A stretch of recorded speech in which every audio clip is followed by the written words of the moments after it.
If Connecticut can't match that, then we get Dejanay, y'all. But if Connecticut can match it, we do not get Dejanay. So we have to offer her enough for them to not get it. Okay. So for them to not get Dejanay. So the Dejanay one is like, I feel like we could get her. And I feel like that's a good get. But is Jeff P willing to offer the bag? It's hard to answer these questions because y'all know who Jeff P is for real, but a snake so far. So, like with certain organizations, you could tell their patterns because you know how they move, how they work, all of that stuff. Right. So you get what I'm saying? You'll look at like right now, what's going on with Jimmy Butler? Is anybody surprised? No. Because Pat acts like that. Pat has a pattern of acting like that, and we know that. Didn't I say that a couple of streams ago?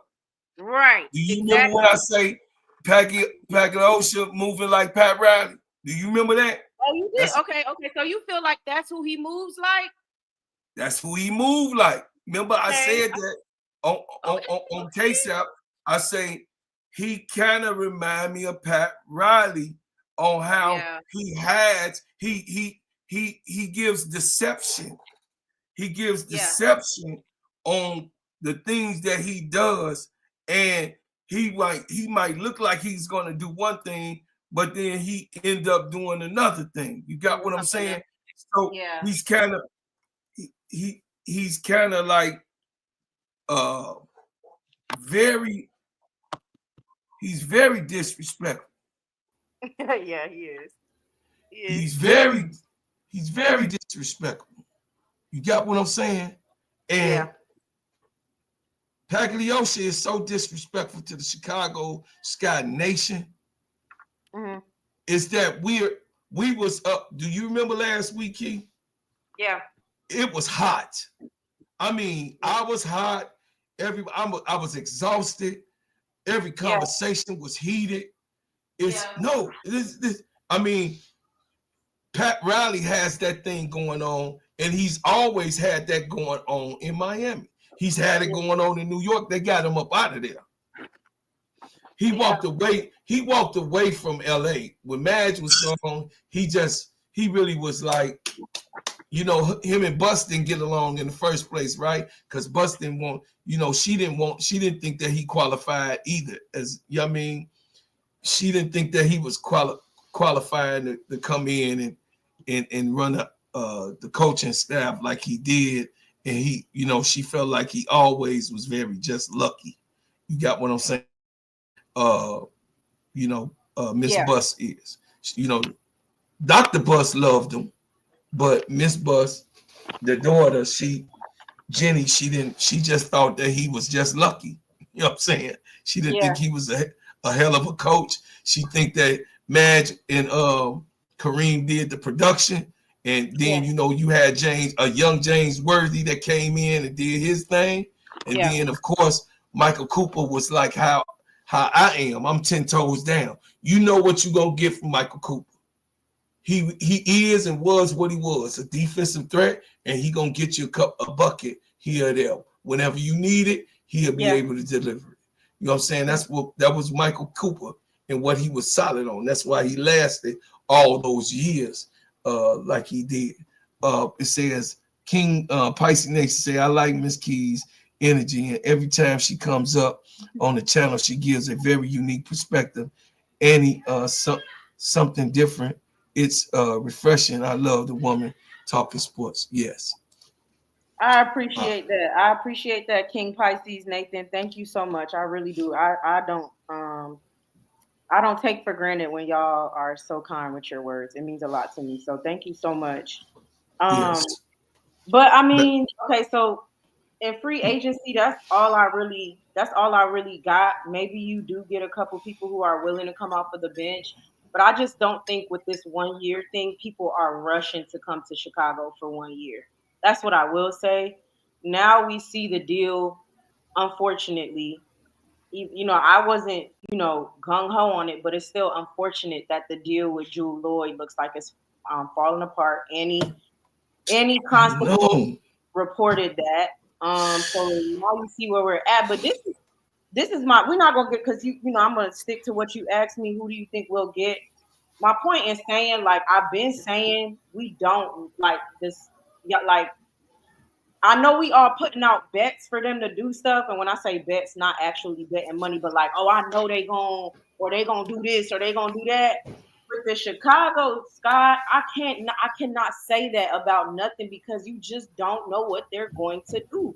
And honestly, especially when they let Kennedy Carter go, I personally knew. I said when they let Kennedy Carter go and it wasn't going to be a sign and trade, I'm like, Jewell not coming. Jewell not coming. So it seems like they're not willing to give up the picks. I'll say this. With the picks though, we gotta get out with the picks, bro, Claude. We have to, that like free agency is one thing to miss on that, but we can't miss with the picks. We got to make sure. We won't. We won't. I mean, no, we won't.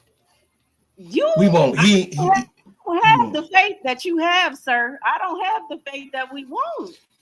Because we need to do something like. Did we miss? Have involved. We got Angel and let me let you know the diehard situation what was in. Mm-hmm. You owe us me right now, but last year, January, we was woe as me. No, listen, coach and the GM quit. Yeah. And then the sub coach quit. Yeah. We was woe as me. I mean, just left. Williams just left. He walked away. You know what I'm saying? Yeah. So don't say that, Keith. Not only we didn't have draft picks, we didn't have a coach, and we didn't have a GM. Yeah. I mean, so it's our way up. We hit rock bottom last year. You got to look at it. I want to give you this perspective. You know what I mean? Not saying you wrong or anything. I just want to give you a different. I want to give you a different angle. No, I get you. It was worse. It was worse. We was on the floor, right? Yeah, we was worse off before than we are now. Last year. So we not only got number 3 and number 7 last year because we didn't have no picks. Yeah. We got 2 champion back-to-back year here in the draft last year. Is that? I'm just asking your opinion since me and you dialoguing right now. The only thing I can say that's right. I can say you're right. I will say though, Jeff did not want Angel. He did not want Angel. I just want to say that he didn't want her. Now we did win on that. You know what I'm saying? But he did not want Angel. But I hear you. I do hear that we did better last year, and then Jeff went and got us some picks or whatever. So that's good. I'm just saying he needs to figure out. It needs to be Sellers, Olivia Miles, Sanaya Rivers, Tahina Pow. Like he needs to draft 2 of. Like I said, I think 7 people yesterday. He needs to pick from that litter and draft 2 of those people from that litter to make up for what's about to happen. Do you get what I'm saying? We 22 players deep, thick in this draft. Yeah. We and more really that we ain't really perceived, but we listen. I said this, Key, and note on my show. Yeah. This class is gonna put a whole bunch of these veterans that's been playing in their butts. Yeah. Out of a job. Yeah. Out of these rookies that's coming in, they taking jobs. Yeah. They taking jobs. Trust me. Pow is not gonna be there. I don't even have my confidence up that Pow. She's gonna be gone. They already got her now at 6, between 6 and 8. They got in a lot of these mock drafts that's coming up. I'm just, you know what I mean? I'm staying in Twitter X format. So in 6 and 8, they got Pow top 6 and 8. So she ain't gonna be there. She possibly could go to the Fever. Oh my God. You feel what I'm saying? Like, how bad can it get for us? You feel me? And you know I'm twerking for Tahina. You know I've been twerking for Tahina. If you've been watching any of my past shows. I ain't even did a show on Tahina Pow Pow as much as I did on Hannah Hidalgo and Olivia Miles. It's because I didn't want to give biased thoughts. But I want it when it go down tomorrow. Y'all gonna see what I see. Yeah. Y'all gonna see what I see. How you doing? Hey, Uncle J.E. Uncle J.E. How are you? All right, I'm fine, man. I would like to know, what do you think we will get in this free agency? Who do you think that we'll get in the free agency, and what you think about it? Well, first of all, I want to say peace to the panel, and hey, nieces and nephews, Uncle Jay here.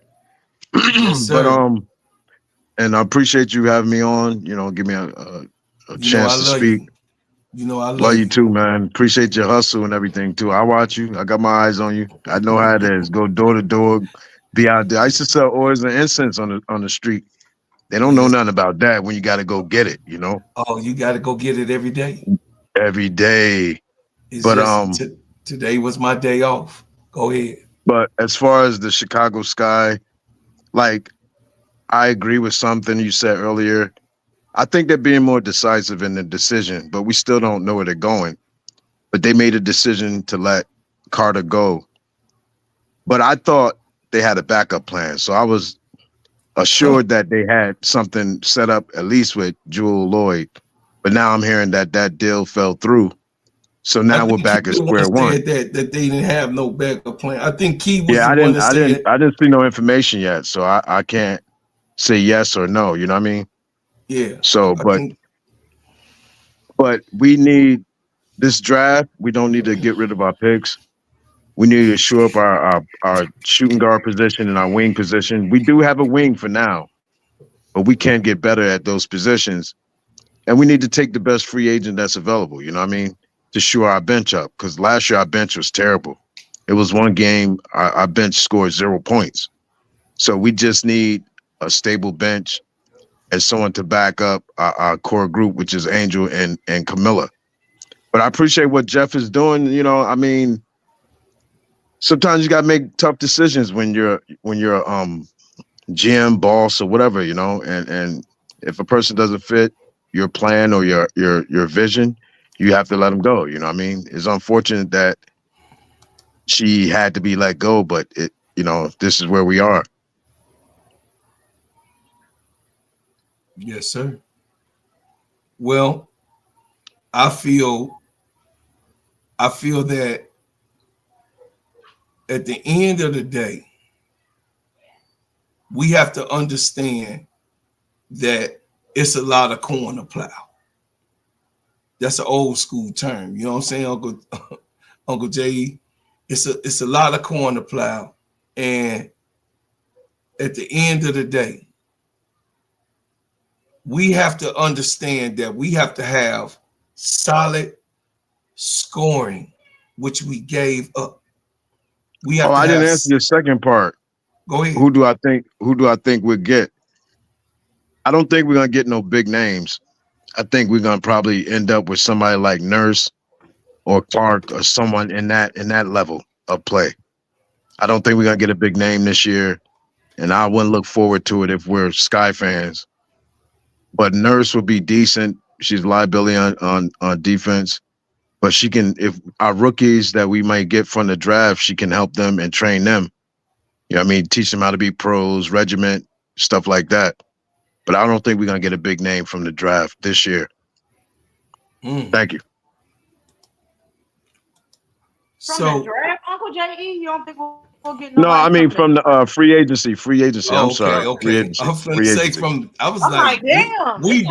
We doomed. I was just going to say, no. Uncle J.E., I'm sorry. I meant free agency, people. Free agency. I was just going to say, we doomed. No, this draft is lit. You can get somebody good in this draft from, like you said, 1 to 25, even 30. You know, because you got HBL out there. You're a mod. I put you as a mod, Revenue T. You already know I appreciate you. I appreciate you. Mariah Yeah, you got Wallace. players like HVL out there who's not even on the board, but you got a lot of good players out there. Man, it's so 20. You can do good in the draft.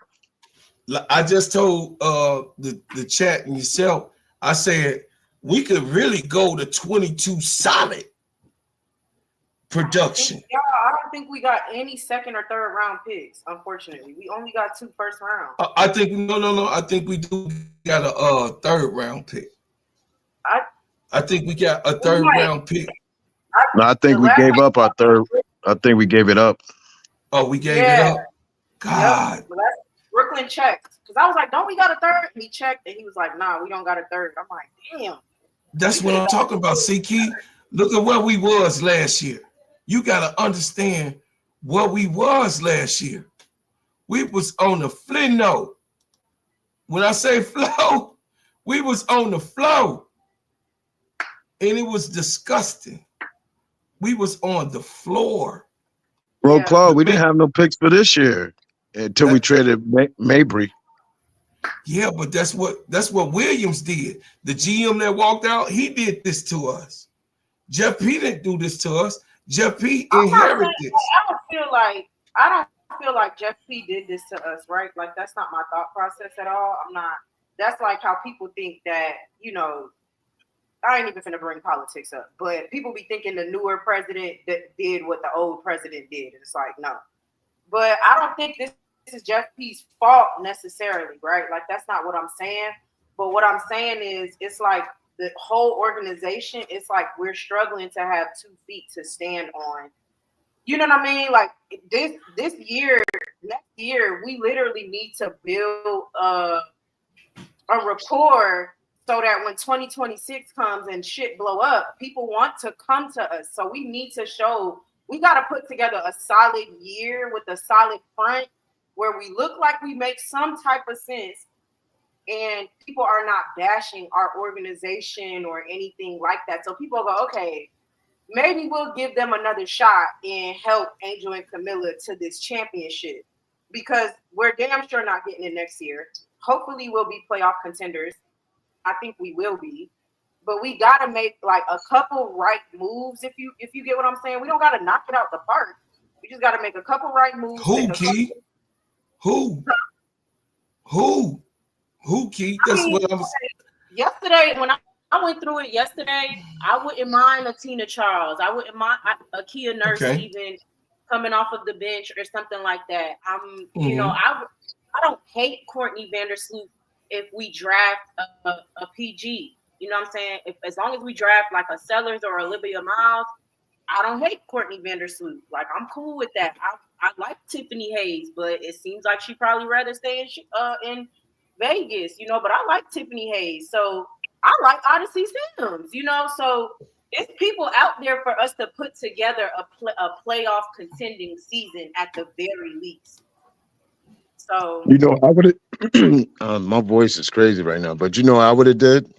What? I would have one of these free agents, maybe Kelsey Mitchell, somebody. I would have tried to steal them away from their team. Now we have the one of the most cap space money. Right. Now I'll be trying to throw all kinds of money at them. I'll be trying to go over that max, whatever it is. You know what I mean? Trying to persuade them to come here. But bro, Claude, one thing I asked you a couple months ago. I said, is Chicago building that facility? That would have been encouraging if they would have had pictures of them or videos of them putting bricks on the ground and people seeing this facility being built. Well, they can't. You know what I mean? Now they got to wait to. Right, they wait until 2026, bro. It could be imaginary. It's gonna be done by the end of the season. It's gonna be done. Yeah. Go ahead. It's gonna be done by the end of the season. They can't break ground right now, Uncle J.E. They couldn't break ground.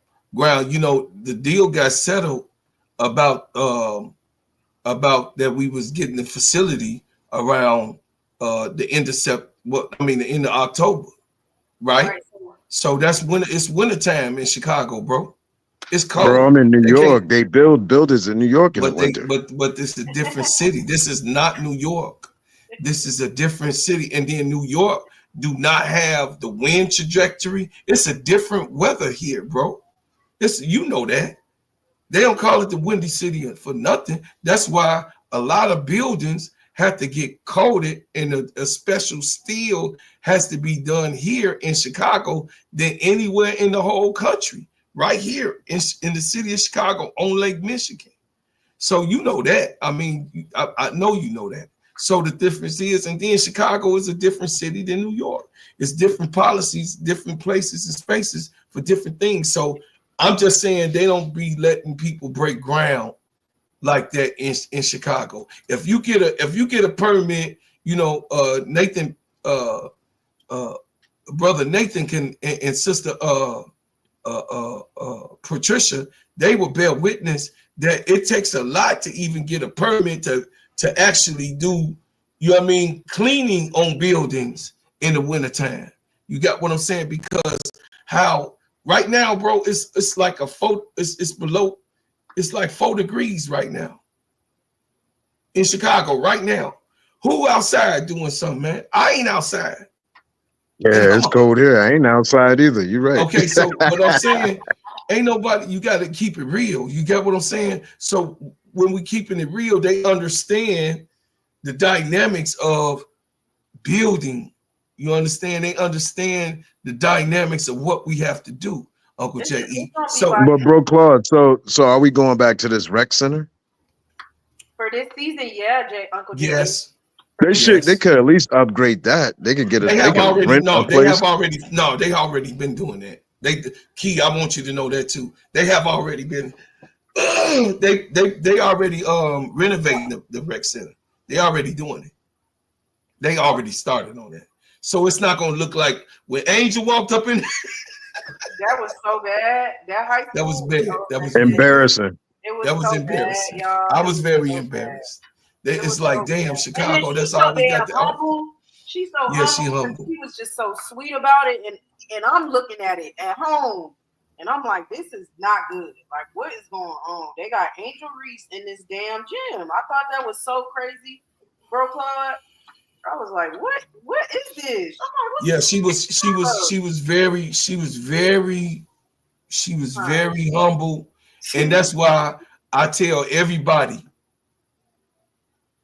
she is going to be here for years because she's that type of person who wants to build from the ground, and she wants to say that wherever she went, she built that organization, that city was built on her like Michael Jordan did. When Mike came here, we knew Mike, and it got, listen, y'all, Uncle J.E., you know what I mean, lived it, you know, he was living, but I was here in Pisces Nation. Pisces Nathan will tell you, it got real bad for Mike. Like it got bad for Kobe, Key. It got bad here for Mike. Like that 85, 86, 87, 88. It was bad. Yeah. I just named you 4 years and Mike stayed. But that's bro, Claude, I'm cool with that. I'm not the one saying I need her to win next year. That's not me. Because I feel like you need to build a team to sustain, like to win multiple championships and much less back-to-back, right? Like, so I'm not the one who need her to win next year. I just want them to build something solid so 2026 they can knock it out the park. Right. That's where I'm at, Key. So on the first thing of what we think who we get, so so we can stay on topic. Gotcha. What I said is who will we get? We know we're gonna get Michaela and the wedding. We know that. Yes. We sent her an offer. Right. We know that Vandersloot is a great possibility of coming back, and we know Kia Nurse is available. Those are my solids. Alicia Clark, if she leave, get her. If she want to leave Asia, get her. You think I'm not feeling Alicia Clark. I hate to say it, bro, Clark. Listen, Alicia Clark is a 4-time champion. Yeah. 4. Okay. No. You don't get 4 rings starting. See, you got to think about it, Key. You know this game. Yeah. She's starting 4 championships. With her, she's going from Seattle to Las Vegas to Chicago. Those are Las Vegas and Seattle got some of the best practice facilities. I wonder if she's willing to. Probably not. That's why I say she might stay. Yeah. Dre Stewart, what up? He said Dre screwed this season up. Angel will be out and watch Camilla follow behind her. Angel won't be in Chicago for years. That won't happen. Angel say she got an old school spirit, bro. Bro, Dre, I disagree. She said, my spirit, I got an old school spirit. That's 50-50 for me. I feel like it's a possibility she could stay, but it's a possibility she could go. It's a possibility she could go if they don't get it right. But you know, they don't get it right. But you know, they gonna give her that bag. Yeah, I mean, they just gonna give. Listen, she don't even one care thing about Jeff P. She don't care about the money. She want the pieces. They gonna give her that bag, and they gonna get the pieces that she need. Because look, we got $1 million right now, Key. Yeah. We got $1 million to play with right now. Yeah. That's why I'm with Uncle J.E. Like, do what you gotta do. Like, just do what you gotta do because we have that to play with right now. Why not just do what you gotta do? I don't understand it. But Jeff might be looking internationally. That's probably what he's doing.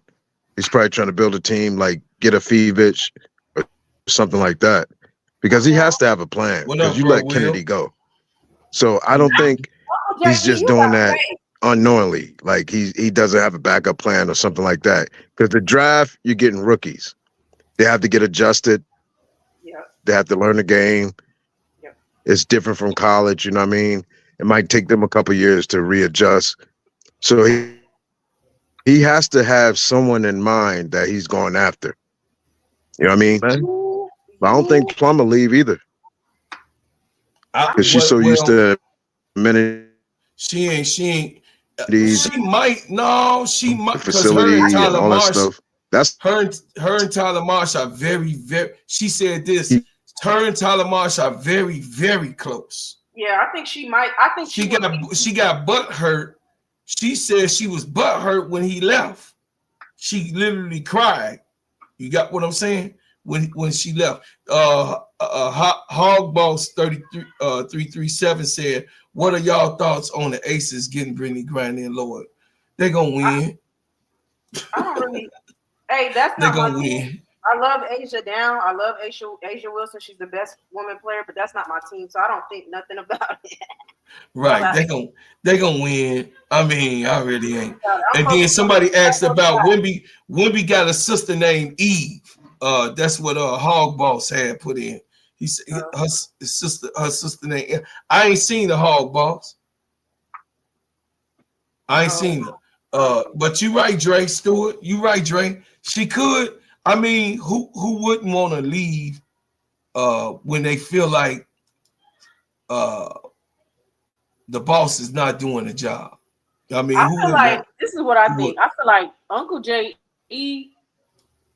and y'all got a lot of faith, man. Y'all got a lot of faith saying y'all feel like he has a plan. Because I'm just like, I don't know if he got a plan for it. Baby niece, he got a plan. He just like Pat Riley. I'm telling you. Look at hey, look, the dude is so off. Listen, he's so off base. He got let me tell you how good he is. What we was doing all last week, we were scrapping, scrambling, and scratching our head all last week. That's a good GM. If you know it or not. If you know it or not. Nah, you ain't. No, that's a rare. Name me a GM that let all of their cats out the basket and let them purr around the whole neighborhood. Name me one that was a champion. I'm talking about a champion. I'm not saying. I don't know. I know he got us butt hurt. Excuse me, bro, Claude, did y'all even hear me before? I was talking and I think I lost connection. You had dropped down. We didn't hear you. Oh, okay. Go ahead, bro. Nah, I'm done. I forgot what I was saying, but go ahead. I'm gonna catch up. Okay. What we were talking about was that I believe, she said that she think that me and you got too much faith in Jeff P. And it's not that I got too much faith in Jeff P. It's what Jeff P has produced. We were on, once again, baby. We were, see, you didn't have this hurt last year, so you don't know how I feel. You don't know, you know how to say, you didn't get this ass whooping. you just not just came into the house and got whacked one time. I've been getting this butt whooping since Candace Parker left. That's when I started watching the Chicago Sky. When Candace Parker came and got the chip, them last few games we was able to see because they wasn't even airing it. You had to see it on cable. So I'm just telling you, we had no picks. We had no picks for last year. We had no picks for this year.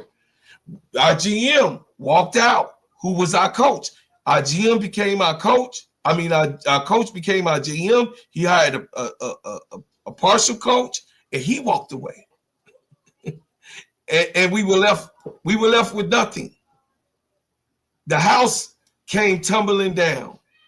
The house, y'all got to understand, the house, it was no house, it was no windows, no doors. It got set on fire. To when they hired Teaspoon, okay, that was a step. But then they let go Cop. They did the same thing with Cop as y'all feeling with Kennedy Carter. How you think I felt with Cop? Facts. How you think you going through this with Kennedy Carter? Just listen to your uncle. I was like that with Cop. They let Cop go for nothing. They just let Cop go. And man, listen. How y'all feel about Kennedy Carter? I'm worn out because the reason I had PTSD all last week because I seen it happen with Cop. And here we go again with a new GM. Let somebody go like Kennedy. So Kennedy don't produce like Copper do. KFC produce way more than Kennedy do. Hands down. We got 50 people in here. Y'all hit the like button, hit the subscribe button, and share. I appreciate y'all so much, man. I thank y'all. Your opinion matters. If you come up in here in this space, your opinion matters. I thank you. You don't have to be here, and I appreciate you very, very much. I really do. So what I'm saying, maybe since I'm gonna get on off of that, we're gonna go to the next one.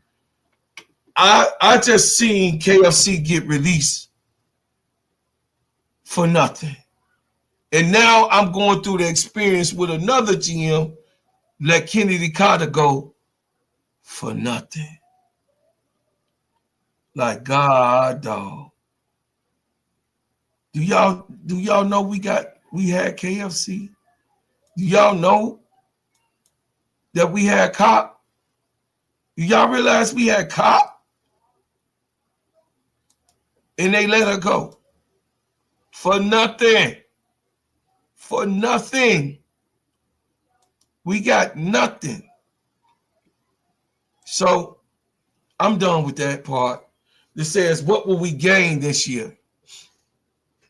So when I put that question up, meaning that what will we gain by actually trying to build just to go to the playoffs?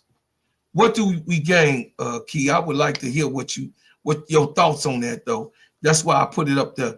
What will we gain this year on just going to the playoffs?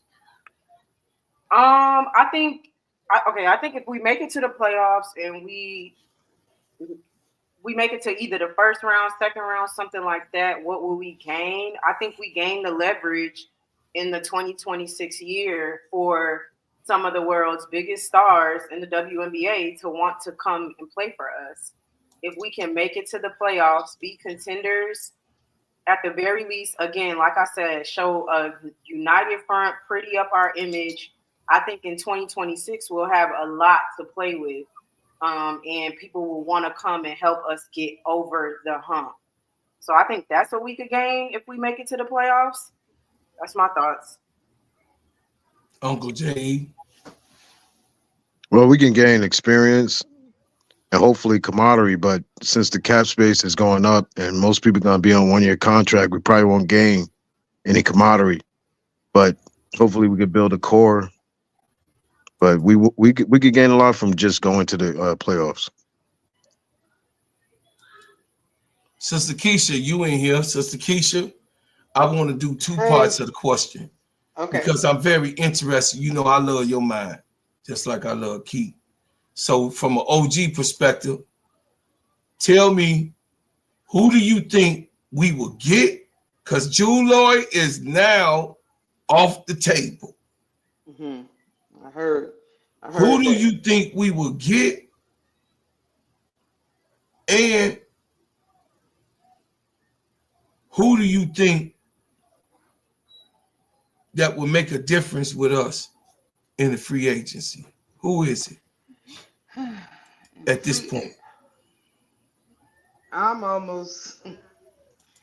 I don't know, bro. Are you talking about far as replacing the scoring or just replacing just everything we need on the team?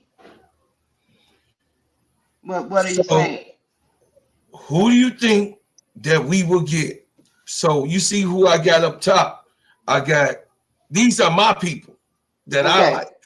Who you got up I got Courtney Vandersloot. Okay. I got Dejanay. Mm-hmm. I got Alicia Clark. I had Brittany Griner. Of course, she going to the Aces. I had Tiffany Hayes. She hasn't signed yet. Mm-hmm. Of course, you know how I feel about Odyssey Sims. Me and Key the same on that. Mm-hmm. You personally know what I feel about Kia Nurse. Kia Nurse is solid to me. She is what she is. Right. You know what I'm saying? And then Michaela Adewale. You know what I'm saying? Okay, I got you now. I would definitely go and re-sign Michaela Adewale. I would continue on that Dejanay train because you don't have to give up nothing to get her. You just offer her the money and see if she take it. I would probably say, and I like Vandersloot, don't get me wrong, but I don't know why we wouldn't do Odyssey Sims. And just run it like that. Gonna make your 3rd and 10th pick and let that team fill through the draft. I mean, if you tell me, bro, Claude, that the Chicago gonna get rid of maybe Lindsay Allen and what's the other point guard? Who's the other point guard they have? Jefferson, Yeah, whatever name is. Yeah, that's what I was trying to think of. If you tell me Chicago is gonna go and let Mo Jeff go and let Lizzie Allen go, then yeah, pick up Vandersloot and go get out of C. Sims and run it with the rookies because those 2 players have shown you that they can fit in anywhere and they don't have no ego issues. So I think they'll be good with the veterans. Maybe go take a run at what's the other lady? I think I know people ain't talking about. Maybe go take a run at Tina Charles or the lady with the Aces. Is it Tiffany Hayes? And just let that team run it next year and hope they make it to the playoffs. And then you build again through the draft the next season. I wouldn't even be trying to mess with the big names because you might get them the following season with the big contracts. Does it make sense what I'm saying, guys? I understand. I mean, yes, it does. It makes sense to me. And I think that team could probably, because they was almost the 8th seed with all that foolishness going on. Yeah. So, but I think Odyssey Sims can give you some scoring and plus run the point. I think Vandersloot would be a great backup and plus run the point. If you get Olivia Miles in that, I'm gonna say if you get Olivia Miles in that draft, you have people there that can mentor her. And then I like Tina Charles, but you know, a lot of people ain't talking about her. But Tina Charles can score from a lot of places on the court too. I was just running with veterans that don't have egos and surround them around the young talent with the 2 rookies that we got now and the 2 rookies we're gonna pick up in the draft. What y'all think? Yeah, go ahead. I would think that at this point, right now, I think that whatever rookie we get, we're gonna get a lunch bag and full of goodies. Because it's such a big draft right now. It's such a big, I mean. And hold on before you go, Bro Claude. I will say this coming to my mind, and I don't want to lose it before you go. Go ahead. Hey, you know what? If you get Olivia Miles at 3, take a chance on Ozzie Fudd and run it. Oh, Facts. really? Facts. J.E. Hey, we finally got one, Uncle J.E. Thank you, Keisha. Finally. Hey, Keisha, you gonna have them up here twerking? Oh my God! Hey. She with the OG. I told you I wanted the OG to come up here, Keith. Hey, Keisha, you done met. But Keisha, what changed your mind? Well, without Jewell, with my Jewell Loyd off the table, y'all won't score. We'll see how long she hold up. And shit, if she don't, then it is. And if what she it don't, is, you know? It is what it is. What worse can we do at this point? At this point, it is what it know? Is. I mean, to be honest with you, that 10 pick, I still think. I still like Sellers too. Yup. You know, I still like her too. Yo, one of them. Look, Keisha, me and you did videos about Seller. Seller is a bucket. Yeah. I think you move her to the 2. She could play 1, 2, or 3. You can. I think you draft her and move her to the 2, or just everybody share like the aces. You know, the 3 of them, Kelsey Plum, you know, Chelsea Gray, yeah, and Jackie Young. Like they all kind of run the point. Obviously, Chelsea is the captain, but shit, if you draft Sellers, she could go to the 2, but still kind of, you know what I mean? Be in on initiating the offense sometimes, but still go get a bucket. I think that makes sense. Okay. But Key, I would take her. I would take Sellers at 3. Oh, nah. No. And then wait. Y'all gotta hear me out. You gotta hear me out. Oh, I want to hear this. Nah, if Ozzie is there, I'm taking Ozzie, of course. But I would take Sellers at 3, go get Rivers at 10. Now you got all these big players, big wings, they're combos players. They can play different positions. You bring in a Sloot or another point guard, maybe a serviceable point guard. Now you got this big team out there. Everybody's 6'1" and up. That's, man, listen. I'm in. I see your vision. I just don't know how if Olivia Miles is there at 3, how do you pass up on her? Olivia ain't gonna be there. Right, that's what you thinking. She's not gonna be there. I got you. No, I think Olivia's going to the Sparks. Mm-hmm. I'm not sold on that just yet. I'm gonna have some faith. Yeah, I get where you're coming from, but I don't have no problem with getting combo guards. But I was thinking maybe we can get like a point guard at that one spot and then get a shooter at the other spot. I mean, because Ozzie Fudd can shoot. You know, she can score. So however long she hold up, hey, we testing it out anyway. Can Ozzie create her own? Ozzie can create everything. Yeah, she got a bag. Yeah, Ozzie is phenomenal. I want you to look at her highlights. Okay, she got a bag. She just been injured. She can do. Listen to me, baby niece. You know I don't gaslight. That's why I'm she can do everything. She can play defense.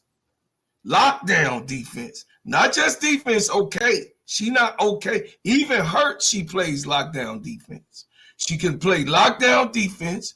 She also can pass the ball.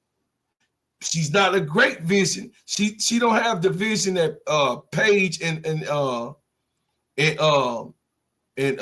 Olivia has. Olivia got the best out of those three, but she could shoot the ball. She could play the 1. She could play the 2. She could play the 3. And if you need her to, she'll come in as a 4 because she has a big enough body, but she just not. She's a little fragile, so them bigs will hurt her. Yeah, I wouldn't put her down.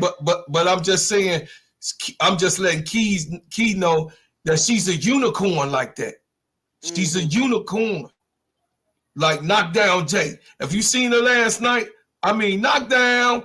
Whoop, that's what she do. She got the quickest release in basketball right now. It's like she catch the ball, it's gone already. Mm-hmm. Hey, John Shaft, he said Pow Pow is All-American PG, best shooter in the draft, and will be the top 5 3-point shooter in WNBA. Well, guess who you talking to? Tell her, Keisha. Right. I mean, let me tell you, we twerk for Pow Pow because Bro Claw definitely twerk for Pow Pow. That's saying, my girl. Over Ozzy Fudd. I'm just the reason why give them some height, some length, That's right. That's what Ozzy Fudd do. Yeah. That team, the way it would be constructed, all of them gonna have to fight, and we can't have a weakness on the team. No, we can't have a height weakness because until they let me know that Dana Evans, like I said earlier, Mo Jeff and all these people are gone. We got some little people out there already. We got a lot of little people. But what I'm saying is that we really ain't. So my question was, do you think we would get what we need in the free agency? That's my first question. I think we can get what we need in free agency if we don't go for the big names. You know what I'm saying? Agreed. Yeah, that's what I said. I agree. So when we see a lot of people say, when they say get what we need, a lot of people think, oh, what star? No. Get what we need. Meaning that we need point guard. We need wings. Okay? I don't give a y'all listen, Uncle J.E. and you, Keisha. Okay, so welcome to this segment, WBB Universe. Welcome to this section. I also want you to try this on your podcast. Here go a section with your bro Claude do. Let's take the name, place they play, and let's take the name off. Let's take the name. Who do you prefer? A guard that can pass the ball, point guard, pass the ball, get it into your bigs, feed the community, also shoot at times, that point guard. 2 guard, volume shooter, changes the tempo, and is deeply dependent on for to change the momentum of if it gets slow. 3rd, the wing. Number 3 can play the 3 and 4, also can play the 2 at sometimes, can shoot, and also have dribbling ability in the pass. I just named you 3 people that's in the free agency that can do that, and definitely we could get that in the draft. I just named you what we needed. Do you think we could pull that off? I mean, you asking a loaded question. Like I said, I think it's the pieces are out there to pull it off, but whether we well, the Chicago Sky organization actually pulls it off is a different story. Because I cannot say that I believe in Jeff like I don't believe, and he's the one ultimately who makes the decisions as the GM. It's not the coach. He's in tandem with the coach, but he makes the ultimate decision. And just based off of the moves he's made, I'm not saying they're all bad. It's very 50-50 with him. It's like some good moves, some bad moves, some questionable moves, some good moves. So do I think we could pull it off? I'm 50-50. Like, yeah, it's possible. And if we didn't, I also wouldn't be surprised, basically. That's where I'm at with it. And I want to say this.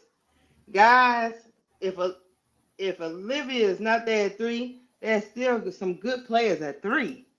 So you just shift your focus. Because I still think Sonya Citron gonna be there. Sonya Citron is still sitting there. She's gonna be there. She will be there. I mean, Keisha, we talked about it last night. I named I said if you pick 2 out of any of the people I named, you're okay. Like, it's not the end of the world. So right with the all I named. I put tell me what you named, Key, because I didn't get it.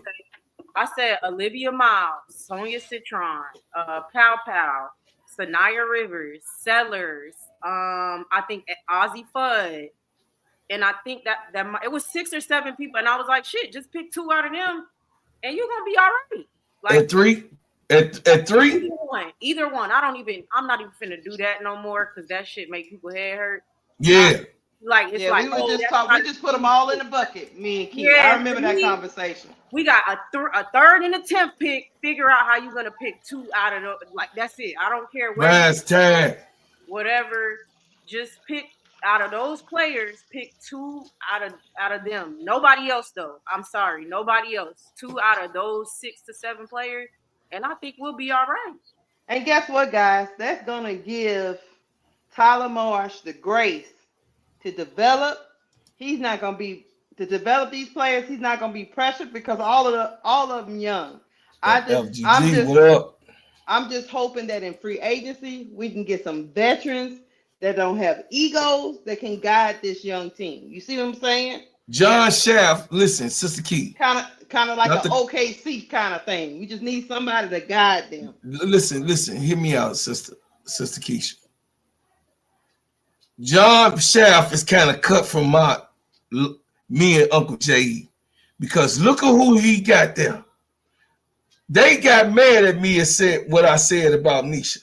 I can't see it right now because I'm on my phone. Tell me. Okay, he got Anisha Merrow at 3, then Fudd at 10. I've been said that. Did I? We both said that. I said, did we get our butt? I was the first one to say it, so I got my butt whooped. And let me tell you something. It's not so much to me. I know people talk about fit. I get it, but Angel and her on the court is a hustle movement. It's a problem. All up and down that court. And it's a problem.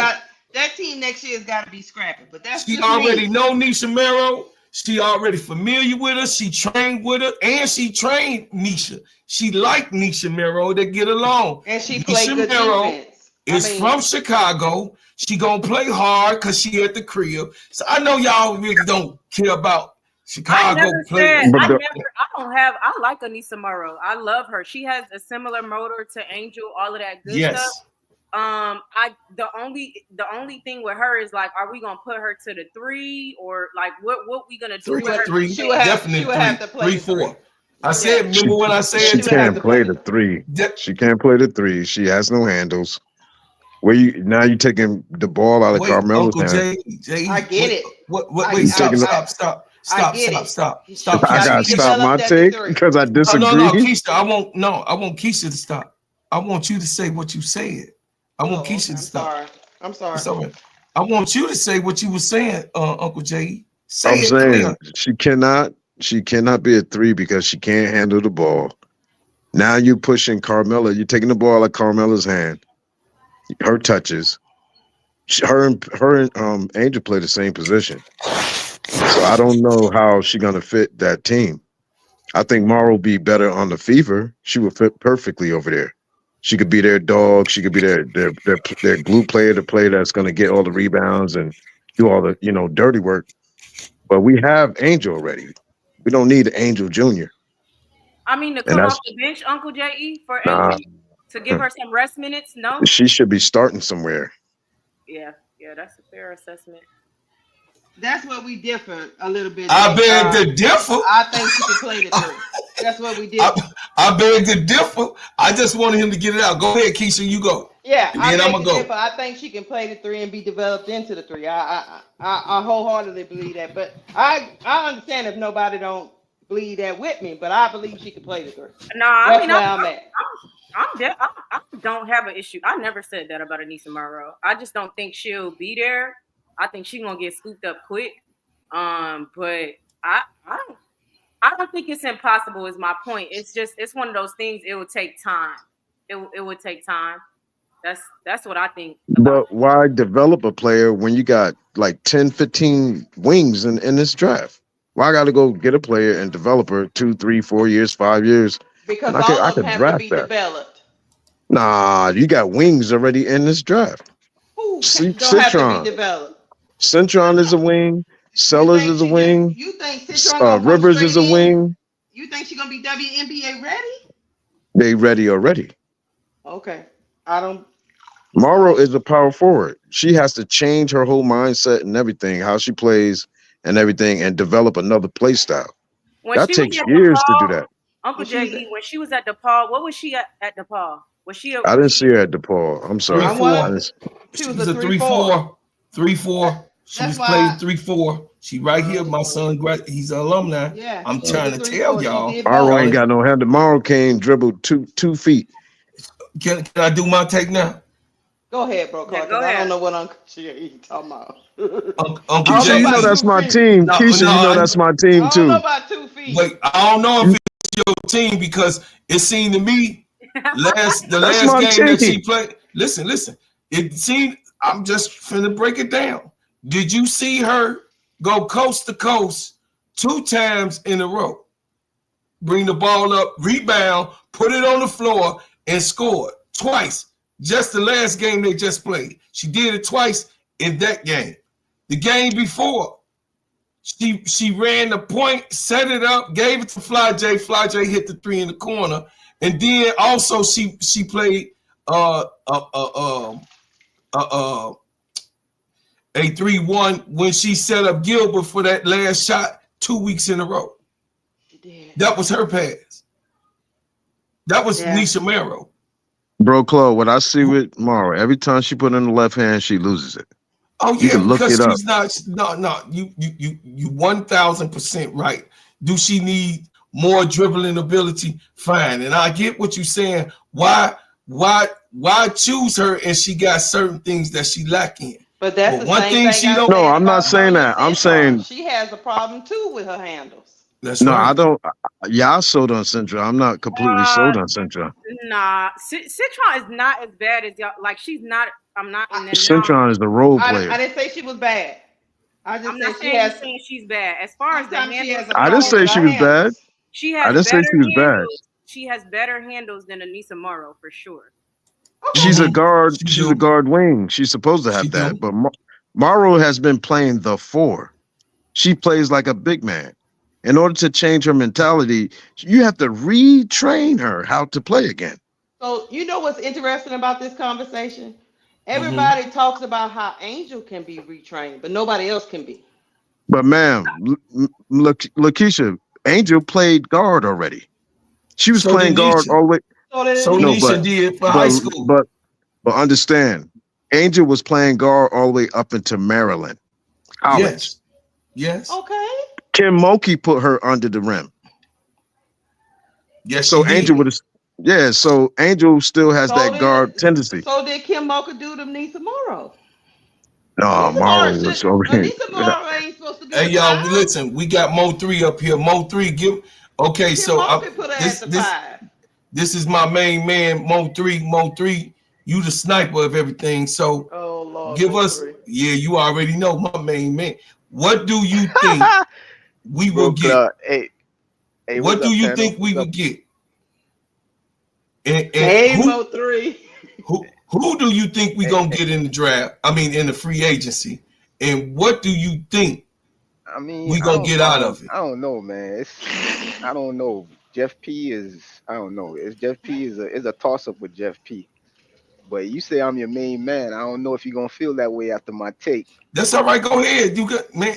Listen, this Because is a free place I came where up you can here. say what you want to say. I came up here to do something that I don't usually do, which is be on Uncle J.E.'s side. I got Facts. you. He never Because agrees with me. Never, ever. I think only one time before I agreed with him. But Yeah, when you said aesthetically please, what you say? What did you say? She was aesthetically pleased. right. But yeah, man, that Nisa Morrow thing, man. He's right. She's a what currently she is right now is a Angel Reese Jr. with like, but just not as good. She's a shorter Angel Reese with less handles, less vision, and you're gonna have to change her whole play style to put her at the three. Her shoot to be a three, you also have to be able to open up the floor for your bigs. You know what I'm saying? It's a cross between a shooting guard and and a and a a power forward, which you have to be able to bring defenders to the middle of the court to like towards like the 20 about 18 feet out to about 30 feet. You have to be able to do that. She doesn't have that range to consistently draw defenders that out the paint like that. And so she wouldn't be a good fit as a three unless you would have to take years, like Uncle J said, you have to take years to change her into that. And why would you spend 3, 4, 5 years to do that when you could already get wings in the draft where they might not be WNBA ready at to Keisha's point, but they already are ready with those skill sets. All you'll be developing is the skills they already have, just making what they already have stronger instead of trying to give them new attributes. You know what I'm saying? So it would be way simpler to do that. I mean, you could do that, but I was always taught the goal is to work smarter, not harder. And the Nisa Morrow route would be working harder to achieve the same goal. So I don't agree with that. And back to this thing, I don't know who Jeff P is gonna get. So I don't want to say who we gonna get, but who I want,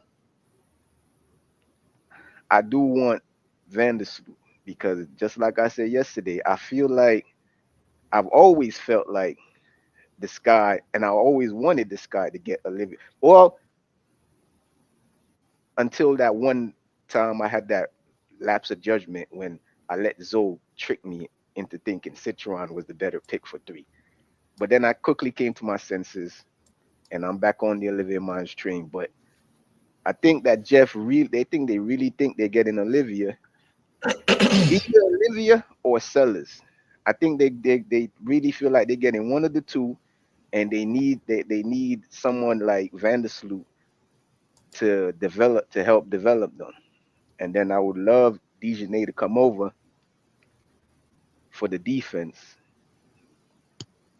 And bro, Claude, we forgot to talk about that. The Dejanay part. We ain't done. We ain't done. I got her up there, don't I? We ain't done. Yeah, and at the 2, since they're not getting Jewell Loyd now, it looks like they might not get her. I think they should keep the 10th and try to get somebody like, hate to say it, but like Power or AZ. Listen, Mo3. I'm let KSAP. KSAP is here. What you got on it, KSAP? Man, I just want to say this, man. Everybody, we have our own assumptions, right? We talk about it all the time. What we feel Chicago needs, and what we want to see happen. But after this news broke earlier about Jewell Loyd, and like I've said many a times, in my opinion, and now it's just starting to come to fruition, is the players that are on Chicago Sky's basketball roster now, these teams around the league, they don't value none of them outside of Angel Reese and Carmilla Cardoso. Because after the trade talks broke down with the Jewell Loyd, I don't know what Jeff P tried to package up and send over there. You know, sources are saying he included that 10th pick with a couple players and, you know, next year's pick, but Seattle didn't bite on that, right? So now I'm looking, the players that everybody is arguing and saying, well, we offered them a qualifying offer. I think Jeff and Tyler was doing the right thing by offering them the qualifying offers to put them in a trade package. But like we've always stated, these teams don't highly covet the players that are on Chicago outside of Angel Reese and Carmilla Cardoso. Now, Jeff was reluctant. He stood 10 toes down by not giving up that third pick, which was a great move. But like I said, if everybody said, oh, we don't want Jewell Loyd is over the hill, she's washed. But I said, if she finds a landing spot and goes to them aces, it's going to be trouble. It's going to be a problem. It's going to be a problem. So in this situation, now we back to square one. We back to the drawing board because everybody on the Chicago Sky's team that I think Jeff was trying to include in that trade package, they don't have no value around the WNBA. And that's my take. Okay, y'all. Y'all just heard it from the man. I want y'all to see something, though. This is my point. And like Key and Sister Keisha said, we just want the two bags, the 2 bags that we can get in our goody gun drop draft pick. We want that. But here's my point. Here's my case.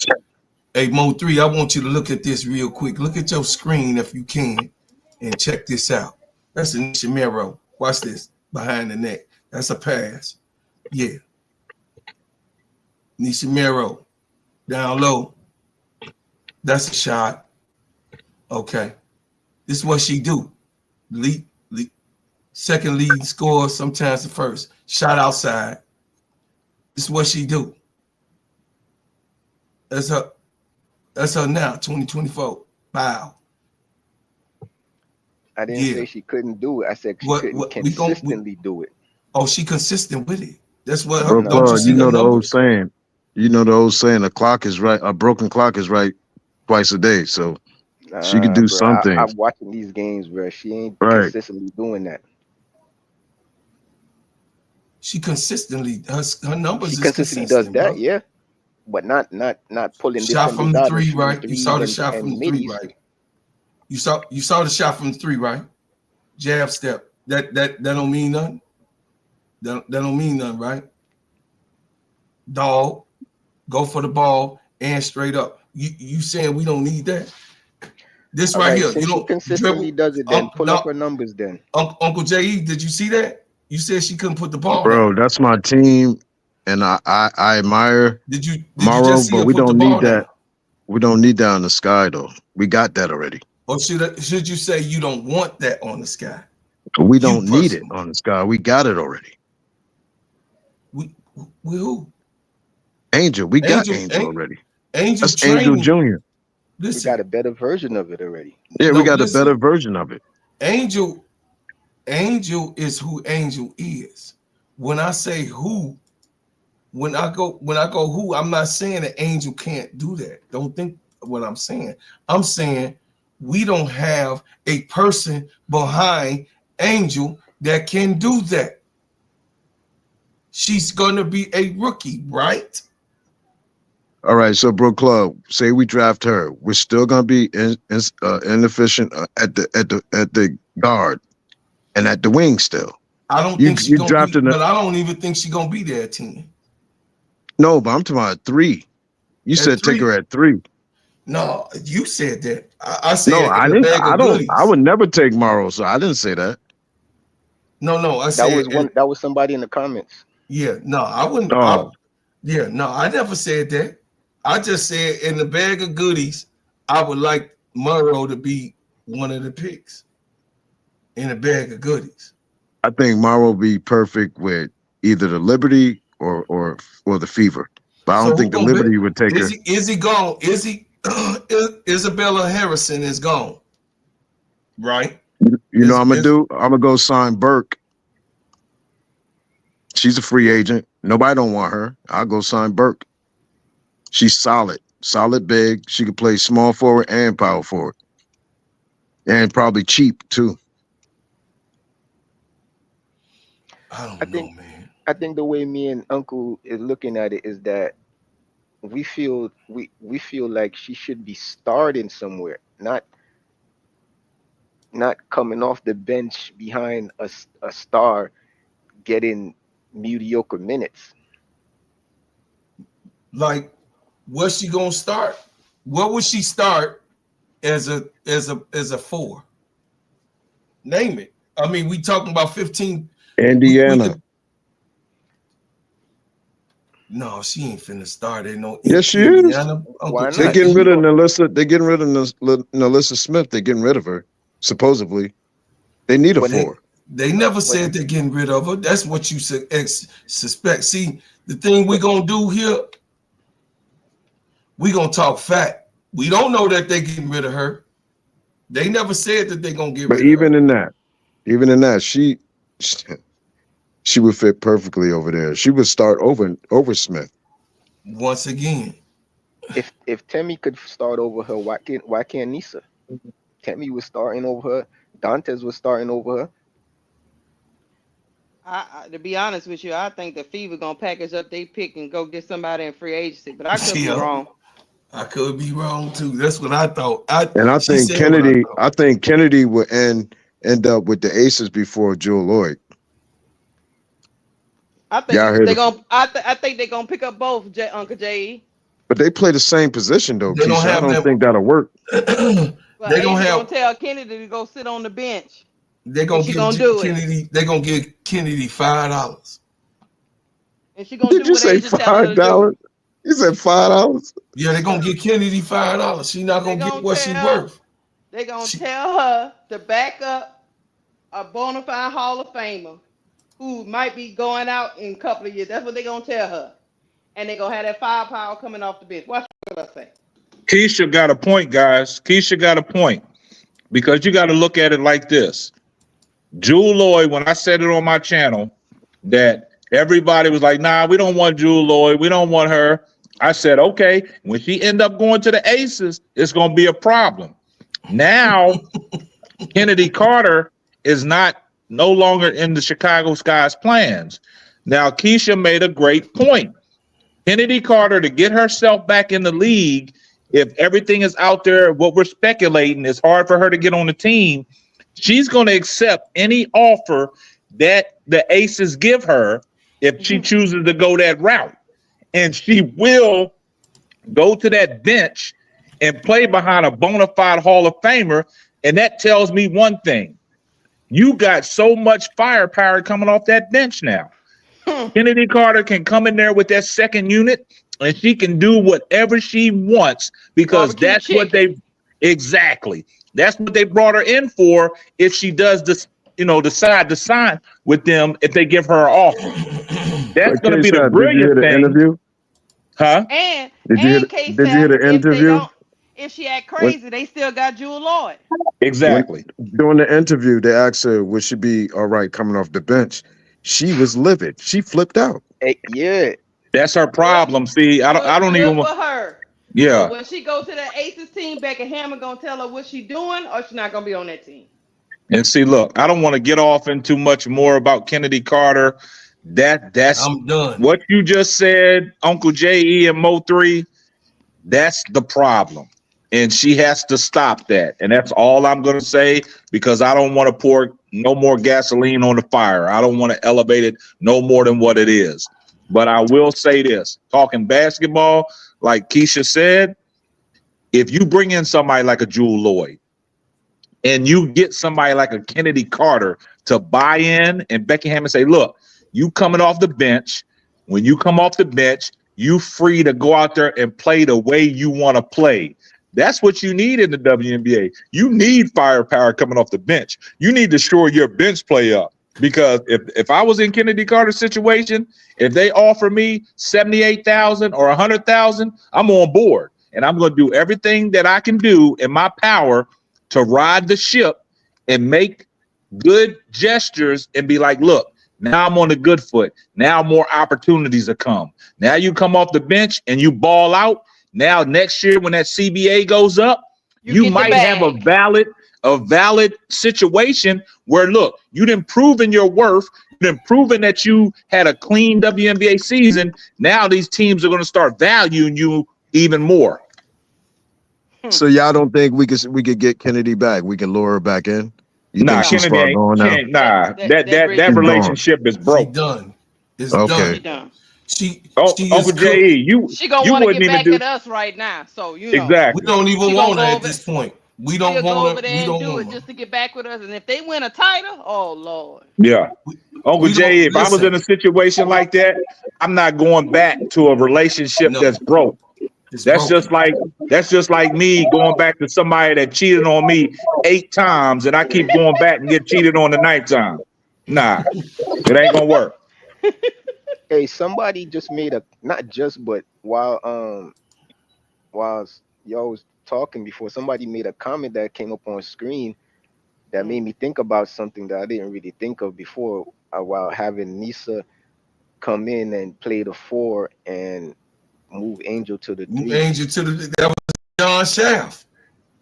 Yeah, that was John Shaft. I didn't really think about it like John that. Shaft. That's what I was. That John, would be better. I just told you, John Shaft. I could see that working, because it would take less time to develop Angel. Because, like Uncle said, she did play all that way up to Maryland, so it would be easier to go back to that style of play. That was John Shaft. Now y'all talked about going out there getting Nisha Morrow. All right, I could see that happening. Yeah, we're not gonna go down that road. I just think she's the steal of the draft. That's all. I do too. I just hope she goes somewhere where they use her, because she WNBA ready.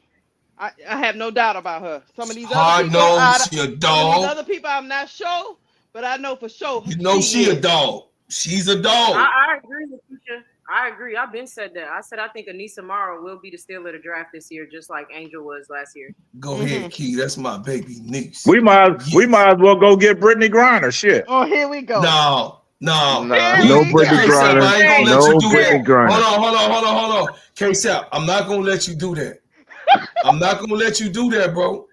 No, sir. I'm just saying. Brittany Griner is just like Kennedy. Listen, she's just like Kennedy. Brittany Griner and Nisha Morrow is 2 different things, especially right now. Brittany Griner. No, I'm talking about Brittany Griner. Brittany Griner be fighting and all that, bro. Hold on. Let me get it off. K-Sap, I'm not gonna let you do that. What you just did. I did. Bro, my big brother, you know that Anisha Morrow and Brittany Griner is 2 different levels. Brittany Griner is done. She's slow. She's lazy. This girl is a dog and a go-getter. What Brittany Griner came in the league with, this girl got it right now. I'm not saying Brittany Griner's history does not matter to anybody. Yes, when she came in, she was a dog. She was dunking, jumping over people, but she's not that now. I'm talking about, if you're talking about that Brittany Griner that came in the league, yeah, Nisha Morrow is that. All right, I'm done. All right, hold up, bro. Brittany Griner is fighting and everything, just like Kennedy. Hold up, guys. I don't know what y'all thought. I don't know what y'all thought I meant when I said go get Brittany Griner. That had nothing to do with Anisha Morrow. So everything that you said, Bro Claw, was cute. I'm glad you got that off. And this is how you feel about Anisha Morrow. That had nothing to do with Anisha Morrow. I had nothing. That was no comparison to Anisha Morrow. I was basically just talking. See, I knew. See, that's what I'm saying. I knew you did. That's why I let you go. You know what I'm saying? Okay. But at the same time, all I'm saying is when I'm talking about free agency, we talking about all these players that we need to go get. And that's the reason why I said, shit, we might as well just go get Brittany Griner. That was the only reason I said that. That had nothing to do against Anisha Morrow because I like Anisha Morrow. You know what I'm saying? And when Keisha talked about it on her channel, talking about she just needs to see more from Anisha Morrow to carry LSU back to title contention. I have nothing against Anisha Morrow. I see what Anisha Morrow's doing. She just had 37 the other day. So I see all that. You see K-Sap, look over there in the corner. You see BG right there, right? Those are my picks. On your big board. Yeah. Yeah, that's my picks. Okay. But that's what I'm saying because you gotta have a game plan. Beating up on them college girls. She need to come on out. Yeah. You with me. You with me. Okay, that had nothing to do something different. I want people in the chat to know that had nothing to do with Anisha Morrow. No. So I want it to be official so everybody know what's going on. K-Sap just cleared it up for me. I did have BG on as one of the free agents that I wanted. So everybody know. That's so, one. Listen. You want BG? Again. No, listen. Look at that. Look. You see that? You see who up there? You see Courtney Vandersloot. I gotta get to my computer. I can't see this on this phone. Okay, let me read it to you then. Hold up, Bro Claude. Hold up. Let me say this. Guys, we gotta understand right now that I don't think we have no trade capital to go get nobody in a trade. Mm-hmm. We're gonna have to entertain these unrestricted free agents because what happened today with Jewell Loyd, that goes to show you Chicago has no leverage in a trade. They don't have no trade assets. The only thing they have a trade asset for is that number 3 pick and that number 10 pick. And Jeff is not giving that up. That's the only value that they have. With the players, they have no value. Hey, Casey, did you see my comment? I said Seattle put Jeff in the trick bag. Yeah. I saw it. Yeah, he is in the trick bag. He was quick to let Kenny Carter go because he thought he could get Jewell, and they told him nope. Yeah. They said no. And what I say, what I say many a times, that the players that are on the Chicago Sky's roster, teams do not value them. Trash. And he should have known that. I could have sworn I've been saying that. You've been saying that, Key. No, you saying it, Key, but Jeff P act like he didn't know that. He act like he was confused. Nah, I was told that we don't. What was it that Seattle don't have the leverage that they're gonna let her? They don't go for pennies. That's what I was told. Well, I thought they was gonna. They were gonna ask for a pick. Let's see. At the end of the day, when the trade goes down, let's see who Seattle get. At the end of the day, it ain't happened yet. Maybe Jewell Loyd and Skylar Diggins worked out their indifferences behind the scenes at Unrivaled. But you know what, guys? This is what I will say. Let me just say this. For the Las Vegas Aces and the Seattle Storm will be, to be honest with you, if they can swap Jewell Loyd for Kelsey Plum, that's more advantageous to them than getting our cast off from Chicago Sky. That's why the deal's falling apart. Absolutely. Other teams have more leverage. They got more stuff that Seattle will entertain. So if I'm Seattle, I would take that deal. I mean, why would I take Dana Evans? And then look, people say just let Jewell Loyd become a free agent in 2026. Then she can sign with the Sky. If the Aces pick her up, even though Jewell Loyd says she want to retire Chicago Sky, when that money look bright in 2026, or she gonna re-up with them Aces. She gonna re-up with them because and they win championship. Oh, yeah. No. Especially if it goes well. Now, if it goes horrible, that's different. But if it goes, I don't think it can go horrible. I don't think it can go horrible. because of the way the Aces play basketball. They always gonna be in contention. They always gonna be there. They always gonna be there, Sister Keisha. They always gonna be there. Like I'm the one that say, look, Seattle's GM will be a jackass not to trade Kelsey Plum for Jewell Loyd straight up. I mean, and just because she want to go to Chicago and get Dana Evans back, no, them people run him out of Seattle. And Seattle court her so they could keep her if they want. She'd just be a disgruntled employee. They can keep her. No, Gabby is core. She's no, they didn't core. Oh, they didn't core? No, they didn't core Jewell. Oh, she has one more year left. Let me tell you another thing. They got rumors out there that they trying to package up Gabby Williams for a trade. Seattle. What? Yep. They said they say the Liberty. They in talks. Well, keep your eye on Skylar Diggins, y'all. Keep your eye on Skylar Diggins. Hey, that Gabby Williams core thing was surprising to me because that was one of her things that she was saying that she was against. Like, if she ever come back to the WNBA, it will be to a team that agrees not to core her. Right. Yeah, so, they're not gonna let her go for the free. Like, they just not gonna do that. Yeah, but what I'm saying is, whatever it is, I just heard on the tea leaves. I'm not saying it's true.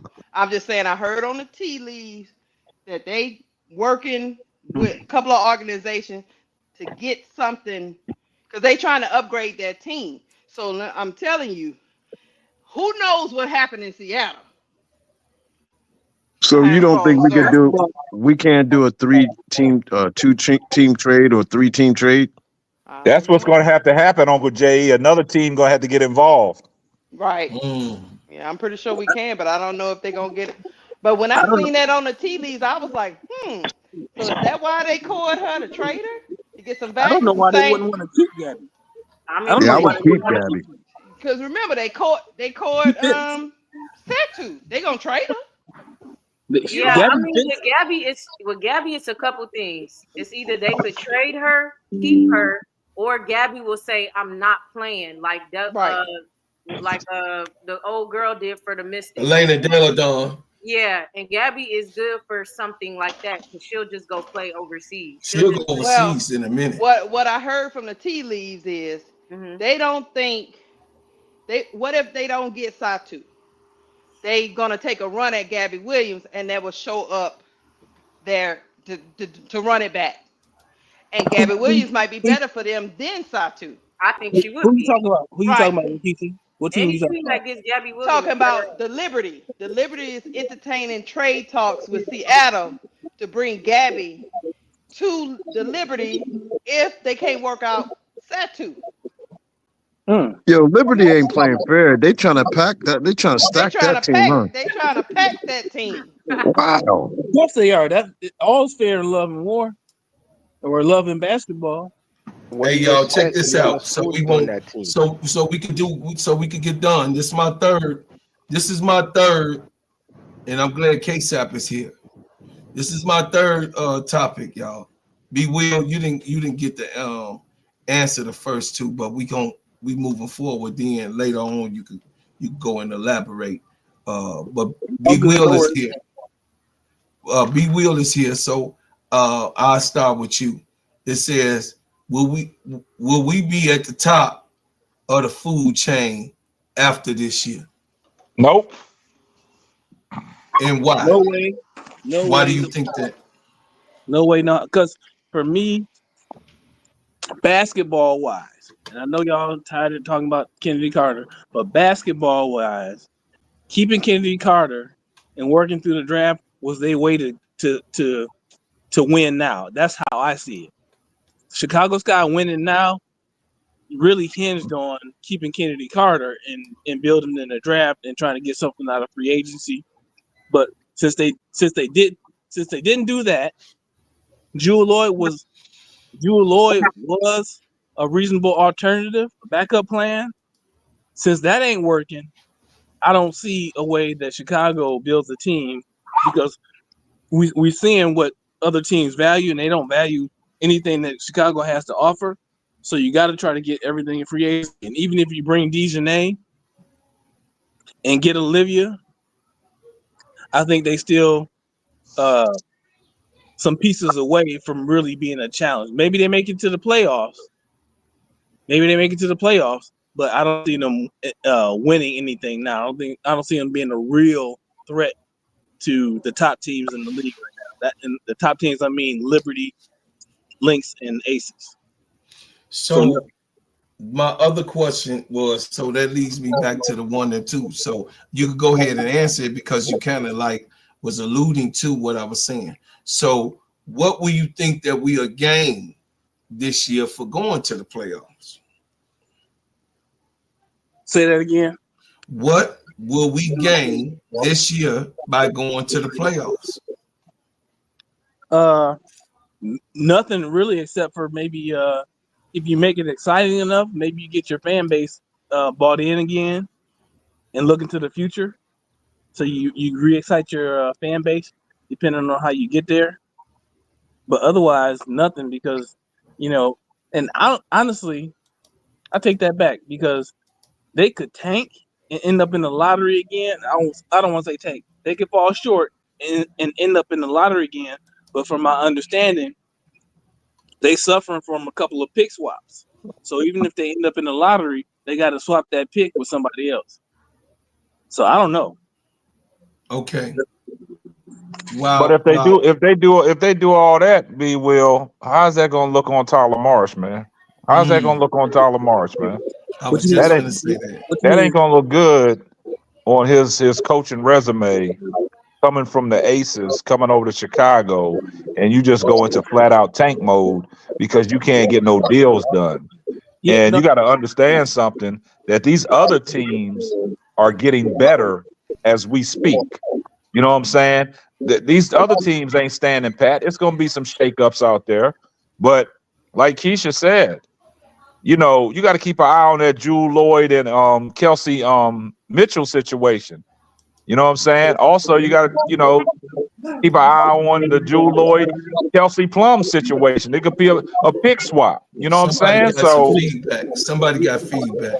That's me. I was waiting to respond to K-Sep. That's why I changed it up, K-Sep. I didn't really mean tank. What I really meant, if they fall short of the playoffs and end up in the lottery, I don't think they'll tank. I don't think they'll do that. You can't fall short. Me personally, Tyler Marsh can't fall short, man. Well, nobody. They don't want to, but if they just don't get the pieces that they need and they suffer and have another season like the past season, or how they closed out, where they just don't get it done, that's what I'm saying. Tyler Marsh, he got to make it happen with the pieces that he's gonna have on his roster. Like Teaspoon. Yeah, with the pieces that he have on his roster, I don't care who it is. He got to get to the playoffs, man. That's just me personally. I don't care how this roster is constructed. He has to get to the playoffs, because you got to look at it. The roster Teaspoon had last year, outside of the injuries late in the season, they was on pace to make the playoffs with that roster, with Dana Evans, Mariah Jefferson, and Lindsey Allen, and people like that. So you got to understand. So then people are going to start looking side-eyed if he don't make the playoffs, and they're going to say, well, what was the difference, in the year before? You see what I'm saying? So he can't fall short.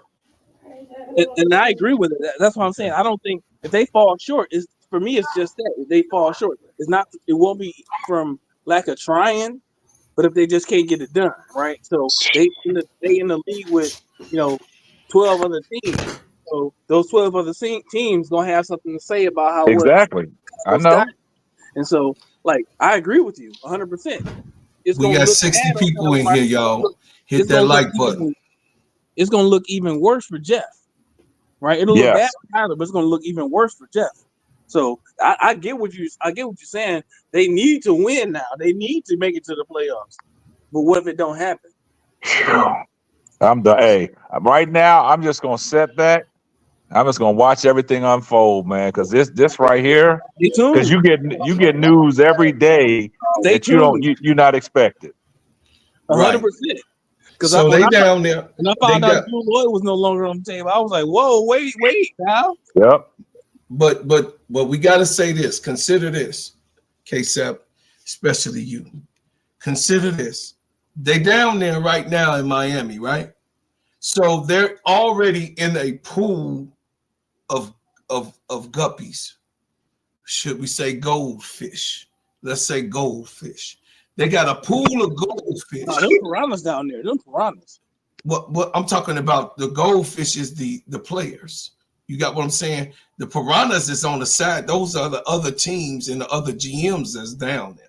Them the Sharks and the Barracudas and all of that. Because of course, if Tyler Marsh and Jeff P is in Miami, believe me, the other ones are there too. You guys got to understand, 8 coaches out of 12 was fired. 8 coaches in the WNBA was fired. So what do that tell you when I say that? And what do I mean when I say that? Do you understand that the WNBA really, from a bird's eye view, is in total chaos? 8 new coaches had to be hired this year in this league with only 12 teams. 4 coaches survived. That means that you have a doo-doo show. You have a show of where the GMs are all running amok. You had 6 GMs fired from their jobs. 6 either walked away or gone. From a bird's eye view, could y'all look and see what condition the WNBA is right now? And these teams are in right now. Nomi, she's still 10 toes down over there in Seattle, but Jewell Loyd, she's going to lose Jewell Loyd. She is not going to stay. That's a fact. So, okay, she's going to lose one of her main star player, actually. You know what I mean? Not if Skylar Diggins got something to say about it, but I'm just saying the fact is that she got 2 chips over there. So by the WNBA being in total chaos that it is, and then the Aces lost their pick because of mishandling Hamby, you got teams, coaches, and GMs right now. Everything is new. Everything is new. And I think that Jeff P. and Tyler Marsh down there in Miami is okay. I really do. I know Key ain't got confidence. I know my baby niece spoke on it already, but I just wanted her to consider K-Sap while you on here, and B. Will and Sister Keisha and Uncle J.E. Last year, these people that's in the chat, y'all didn't go through the pain of KFC getting given away for nobody. I did. KFC was given away, just like Kennedy Carter. See, this is 2 times for me. This my butt whooping getting twice when it comes to a good player. Then the coach, Teaspoon, get fired. Do y'all understand that Williams was the GM and the coach, stopped coaching, went to the GM, hired a sub coach, and they both walked away? We were on the ground last year. For coming off the ground, Jeff P. took on the job with Teaspoon and got us 2-time champions. One, LSU won the year before, and South Carolina won the year after that. So 2 champions came to the Chicago Sky to a team that lost his GM, that walked away with no coach, and the star player was gone by the time these girls get here, which is KFC. Look at where we at. We better than what we was last year. That's a fact. So just take consideration of what Jeff P. has done. And this is what me and Brooklyn was talking about.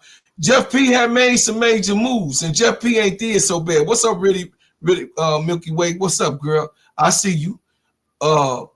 And give him some grace on that. Until I see what I see, I can't really, talk about what Jeff P do, because he got me all. Last week was a very emotional week all the way through the weekend with this Kennedy Carter thing. I mean, Jeff P drained the heck out of me. He drained the heck out of me to the point where all of us were finding ourselves in heated moments. Is that a good strategy? Maybe. But I think that your people who support your team should know at least a direction of where you're going. When I say this, he said it was a direction, which was wings, big guards, 6 feet and up, and shooting and fast. But then you have a meeting with Courtney Vandersloot, who not 6 feet. Like I told K-Sap, I'm confused. So panel, y'all go ahead and fire away.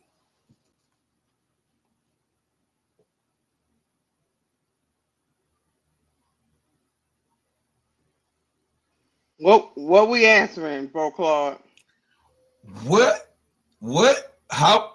So the question is, how much confidence do you have that Jeff P will do what is needed for us to be winners? That's the question. I think he's gonna fall short, and he's gonna end up losing his job, and probably maybe not next year, but the year after that. Only because if he wasn't sure he was gonna get a backup plan in Kennedy Carter, he shouldn't have let her go. That's a fireable offense, bro, Claude. So that's my take. I think he gonna end up just gonna blow up in his face, and it's gonna be, these next 2 years gonna be decent, but I don't know if it's gonna be. I don't know if we're gonna be top contenders against the Aces and the Liberty and all those teams. So at the end of the day, he might end up losing his job, unless that next year, when all the money is out there, he can land a big fish. Mo 3, what do you think? I feel similar to Keisha. I feel like Jeff,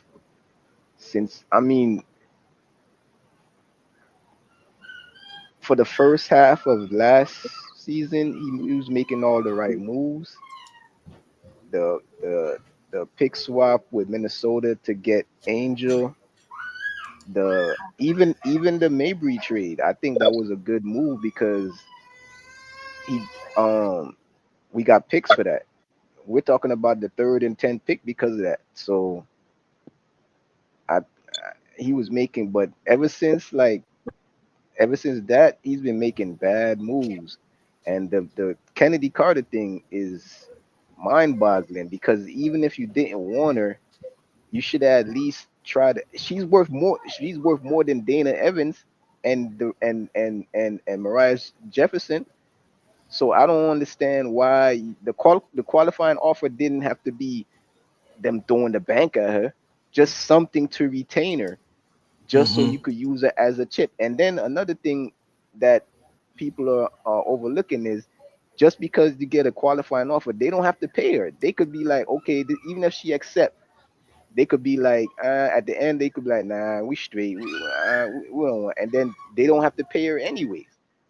But at least keep the option open so they could use her for something that gets something, some type of trade or something, or worst case scenario, they don't have nothing and they just might have to, they could have just signed her back just for 1 year or whatever. But he just like, oh, he's just thinking of like, he doesn't have like a backup plan. Like, he doesn't have like plans on top of plans. As a GM, you're supposed to plan with a backup plan and also have a plan to back up that plan. But he's just like seeing tunnel vision. Oh, we're getting Jewell Loyd. Okay, all right. And that's it. Like, what is he going to do if we don't get Jewell Loyd? Which I'm seeing now is nothing. My thing is, Jeff just overthought himself, man. He overthought himself, and now he's in a peculiar situation. Like I've always said when I talk about people being in the trick bag, and B. Will alluded to it, right now Jeff is in the trick bag because he overthought himself, and just like you said, Mo3, by signing Kennedy Carter back, you didn't have to throw the bag at her, just retain her, use her as trade asset. But then I say to myself, maybe some of them teams didn't value Kennedy Carter as a trade piece. So Jeff must have knew something that we didn't know. And right now, I think he overthought himself by letting Kennedy Carter walk, thinking he could get his hands on Jewell Loyd as a backup. It didn't go as planned. So now, right now, he's back at square one, and he just gotta, get some things, popping. But I'm gonna tell you guys, I'm gonna sit back and I'm gonna chill. I ain't got nothing else to say. I'm just gonna sit back and I'm just gonna relax. I just gotta let it unfold, man. So I probably won't go live again for about 2 weeks. Because, man, this thing is just a little difficult right now. It's just a little difficult. And I know everybody talking about, the Angel Reese and Nafisha Collier and Lisa Leslie workout. Guys, y'all got to understand something. We see the same stuff that y'all see. So y'all come in the chat talking about we need to get over to somebody's page because that work. Nah, we see that. We see that. We on that. That's what we do. The people that are presenting these lives, they know that. So it ain't about a thing about going over to somebody's page because they showing a video. We got the footage too. So I respect y'all, coming in here, saying those things. But come on, guys. I mean, we on this live. Why do we need to get off of somebody's live to go see a video that we already got our hands on? So y'all guys got to stop that, man. That's all I got to say. But like I said, I probably, like Keisha, I probably won't go live for another 2 weeks, man. I'm going to let this play out. Yeah, we definitely got the same footage. So, I mean, you could go over there. I don't know. I mean, Drake, you good with me, but I mean, we all got the same footage. I'm just covering what I want to cover. You understand what I'm saying? I'm just, no disrespect to nobody else, but I'm covering where I come from. I cover, and then Gingerbread Man is in the building, and my people 10 toes down. The ones that's over here, they 10 toes down with me, and they gonna ride out with us all the way to the end. So whoever want to go over there, they can go over there. But right here, we hold it down. We with the loyal and the faithful over here. And I ain't begging for nobody to be over here where I'm at. I'm over here to do what I'm supposed to do, and that's my job, and to be an extension of Simply Ball Dropping Podcast, and also give you good content. Also, this is a place where it is safe. You can come here and say whatever you need to say over here. And if you want to see whatever footage, I didn't saw it. I think I could have put it up, but I didn't. We're here talking about where we at right now so that we can get this all fruition. We can get it all out of what we think about what's going on. Go ahead. Wait. What footage? What we talking about? What y'all talking about? With the Lisa Leslie and Fee Kaya was working with. Yeah, we got that footage. Yeah, we respect you, Dre Stewart. Dre Stewart came in there, posted a comment, and said y'all need to go over to Showtime's, live, because that video is that video with Fee and Angel Reese working out is fire. We got the same footage. I could have fired up a live talking about it, but I don't need to. What's understood don't have to be explained. But like you said, Keisha, I'm going on a 2-week sabbatical. You ain't going on nothing. I'm going on a 2-week sabbatical. He ain't gonna do that. We got a job to do. We got a job to do, and we're gonna keep on doing it. The next live I come on, I'm gonna do 3 free giveaways and give y'all my news that I wanted to tell y'all last night, and then I'm gonna throw up the deuces. I'm out. Hey, see, look, here go KSAP causing confusion. He didn't just told us he got information to drop, and he ain't dropping it for 2 weeks. Come on, KSAP. No, hey, when I drop it, I'm going on a 2-week sabbatical. I'm gonna tell you what though. One good thing, actually, it could be a good thing or a bad thing for the Chicago Sky. Is one thing that I know for sure. Looking at these YouTube streets, all the chatter is about the Chicago Sky and what they gonna Absolutely. do. Exactly. Ain't nobody talking about no other teams. I put in the chat that there's other teams that's making moves too.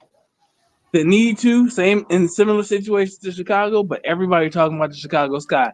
B Will, you on to something, B Will. Know who you got to thank for that?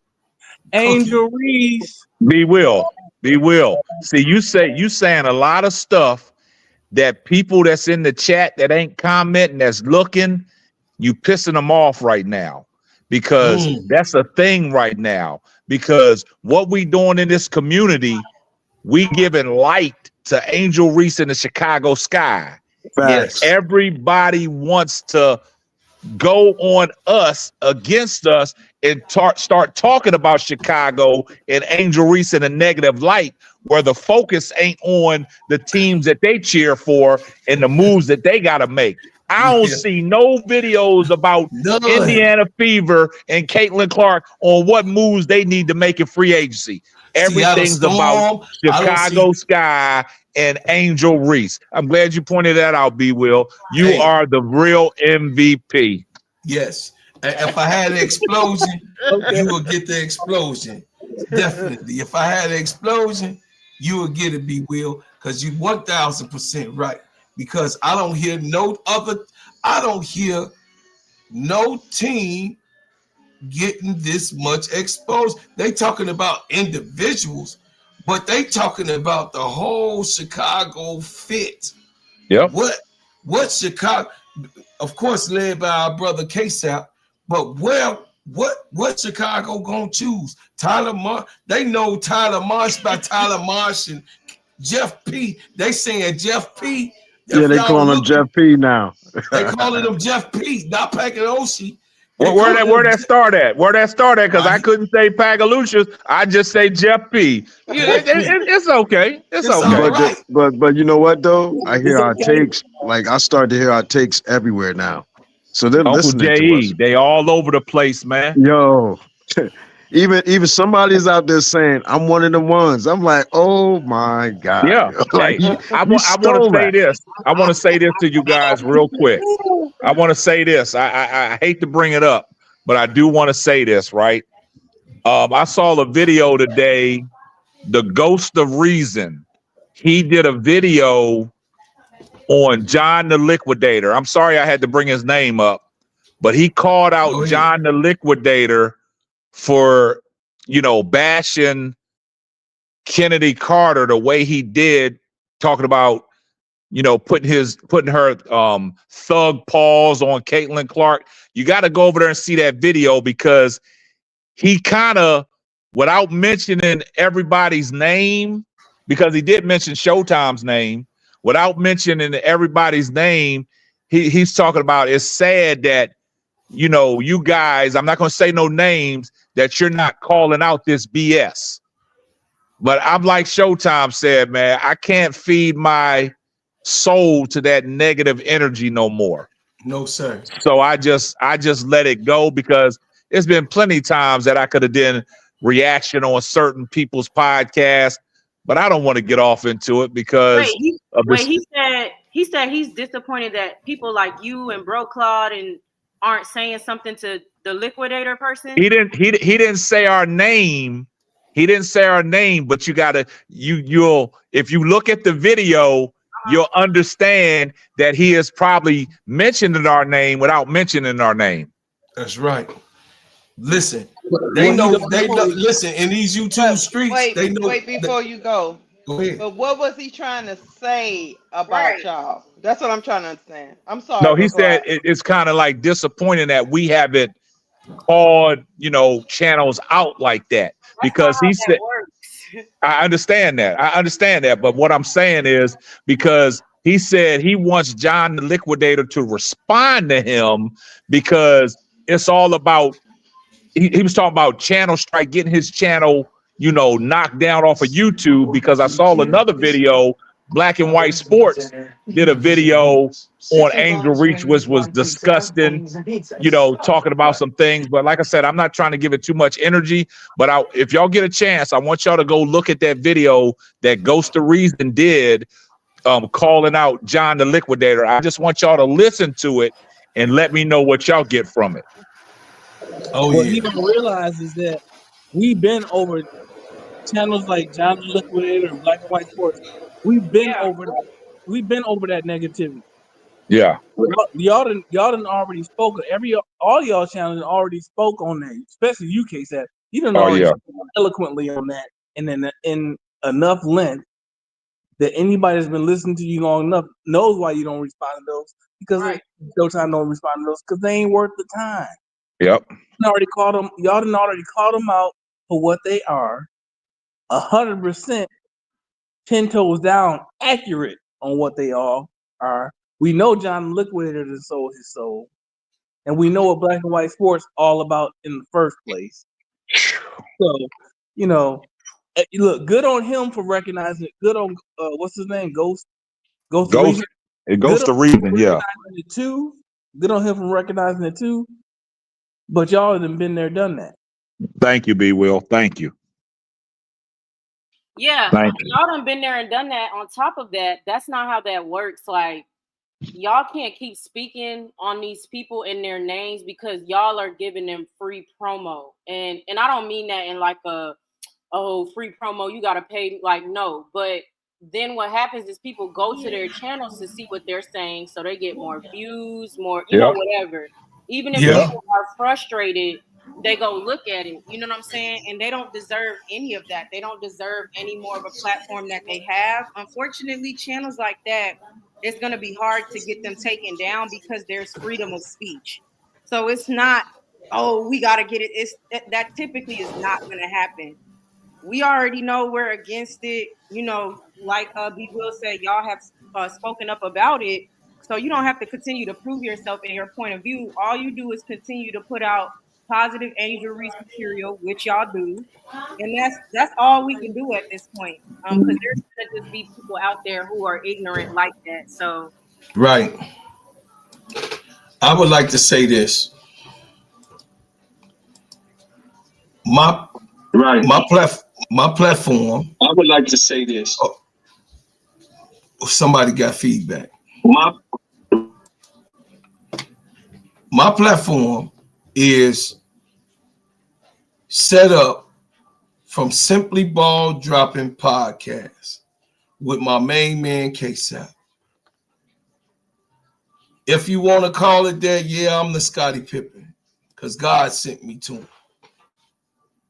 But he the damn Michael Jordan of this piece right here.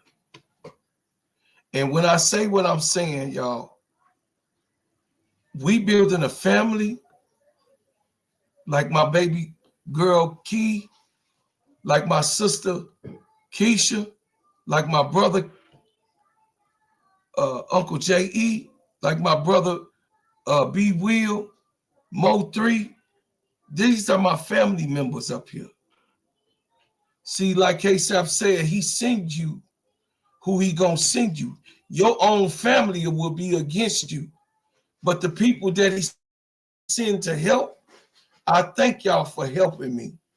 I thank y'all for getting me over 1,000 subscriptions. Y'all did that. I thank you. It was in fast time because I started the end of November. We are in the middle, almost towards the end of January, and I already got 1,000 piece going on 1,100 subscriptions to get me to be able to be a partner on YouTube. I thank y'all. Y'all don't have to do this, and y'all don't have to be over here. But I appreciate every single one of y'all. Hey, Sister Lisa B. Hey, Gamble 310. I appreciate you too, Gamble. The thing is this. This is what I'm gonna say to y'all. I'm very hard-nosed about a lot of things, but I got a high tolerance for most things. And us in the black community. I'm gonna say it and I'm gonna get off of it real quick. Us in the black community, we got a problem of bagging one another up, especially when we're right. Because of the envious and the jealousies and the disrespect and the dishonors. You have people in your own home that dishonor you. You have people, you know what I'm saying, out in your circle, that's out in your circle, your personal circle, that disrespect or envy you. But you have to be able to have that type of spirit to say, hey, I'm only here to do God's work. And that's what I would do here. This is my platform, my time to speak. I'm only going to do God's work. And I'm going to be good to everyone that's good to me. And I'm going to cut off those that want to be bad to me in this platform. I got moderators that's in here that's going to handle their business and take care of whatever they need to take care of. They're going to do what they need to do. They're going to look into the chat because they're protective of us and we. All I want to do is bring y'all real good content, serious content, real subjects, and think if I didn't think I could do it, I wouldn't be doing it. I just would have told KSAP, man, I thank you for being on your platform. Whatever you do, dog, go ahead and do it. But I already hold a microphone. I sold over 1 million records in this country. I know how to hold a mic and represent the mic well in all types of different types of places and areas. What's up, Lady J? James Wilson, what's up? Hit the like button and subscribe. I want to say this, and I'm gonna give y'all the opportunity to answer the last thing, and then we're gonna close this out because we almost at 4 hours. You got to know that at the end of the day, when people disrespect people, one, they don't value you. They don't care about your humanity. They don't care about how much money you get. You will never have enough money. And then they don't even care about themselves because to disrespect another human being, you don't even have a soul or a foundation that you could say that's replicable of the God above that I serve. I say me, I serve. I put myself there. And if you're evil, I don't want to talk about none that's evil. That's why we have this as a limited edition of what the main thing, which is the simply ball dropping. That's the main thing. And I'm here to continue to do entertainment, and whatever my brother spin off, I'm gonna spin off of it. Whatever he's spin, I'm gonna be checked. This is real CNN that he's doing. I want my baby niece Key to hear this. This is real CNN. This is the real sports center that he's doing with us. And to be on page, they're gonna pick us up because we stay 10 toes down with one another. People see that. They know what our community is. Thank you, ADP. Thank you, really Milky Way. They see you, Kings, Pisces, Nathan. You too, Sister Patricia. They see y'all, all my Brian Allen Hines. They see you, Raz Cass. They see you. I am Zoe. Zoe was over here early. B Will. They see you. They see you. Y'all regulars. Y'all my part. The Nubian, you know what I'm saying? Nubian Sage. Y'all are part of the family. And I thank you for coming over here. You don't have to. And I appreciate it. I am. Because I don't deserve, you know what I'm saying, the likes of anyone that really want to show me God's love. I don't think I deserve it. You know why? Because in my own part, you don't have to give me anything, and I don't feel like you owe me anything. But what I say is that I'll take it. Even though I know I don't deserve it, I'll take it. And when I take it, I humbly appreciate it. And by me humbly appreciate it, I want to show you what I can do with the love that you give me, because I'm going to pour it out 10 times back. And I love my people. I love my people. I love y'all. So I'm going to show you what I can do and build from the grassroots. And it's an honor and it's an appreciation for all of y'all to be here. So final thoughts, Keys, Sister Keys, what's your final thoughts? Oh, hold on once. Let me say something, man, so I can fall back, man. Go Look, ahead. I want to say this real quick, man. Bro Claude trying to spill the beans. That's the first thing I'm gonna say. Bro Claude trying to spill the beans. But let me address that when I come on my live. You fall back, Bro Claude. You get in I'm a that fall gingerbread back. chair and you fall back. All right. Yes, sir. So Absolutely. since I got that out the way, Yes, sir. I want to say this because I was talking to Keisha earlier. And man, it's so humbling and rewarding to see the community that we have built, right? And it's even more humbling and gratifying to see two young ladies, Lakeisha and Key, branch off and start their podcast and the success that they are having right now as young ladies in the sport, right? Because you know the narrative about, some women in sports and stuff like that.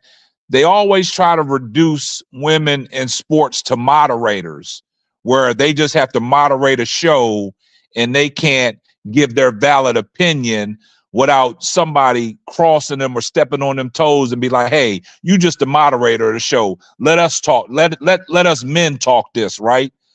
So I'm humble because I remember when Keisha started. I remember when she reached out and said she wanted to do the podcast.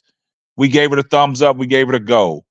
And what she is doing right now with her expertise and the things that she's doing on her platform, with the shows that she's doing, calling games, calling these college games, calling Unrivaled, her and Bro Claude, collaborating, her and Key collaborating. And then all of a sudden, Key comes out of nowhere, right?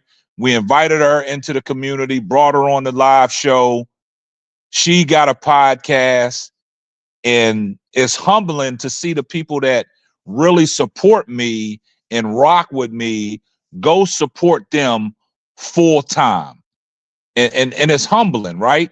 So I'm saying that to say this, because not getting too much off into what I want to say when I break the news to you guys, but Bro Claude is always, when he came to me, we always talked back door, and he always talked about the vision, and he always speaks stuff into fruition, right? And I had a vision when I started doing this, and my wife always told me that, it's just something about you. You got it. You got it. You're blessed. And, sometimes I would say when I was growing up talking sports and stuff like that, and I could just cultivate an audience, right? But I only want to say that because of the situation that's going on right now with the Simply Ball Dropping podcast, or the Simply Ball Dropping show, or the community that I built. And to see what I never thought would be possible starting to take place, it's crazy. It's still got to be some things, some numbers ironed out, and some particulars. But man, when I got that call and got that email, let me stop, because I want to do my own show talking about this, because I want y'all to see me on camera. But what I'm saying is, Bro Claude, Sister Lakeisha, Key,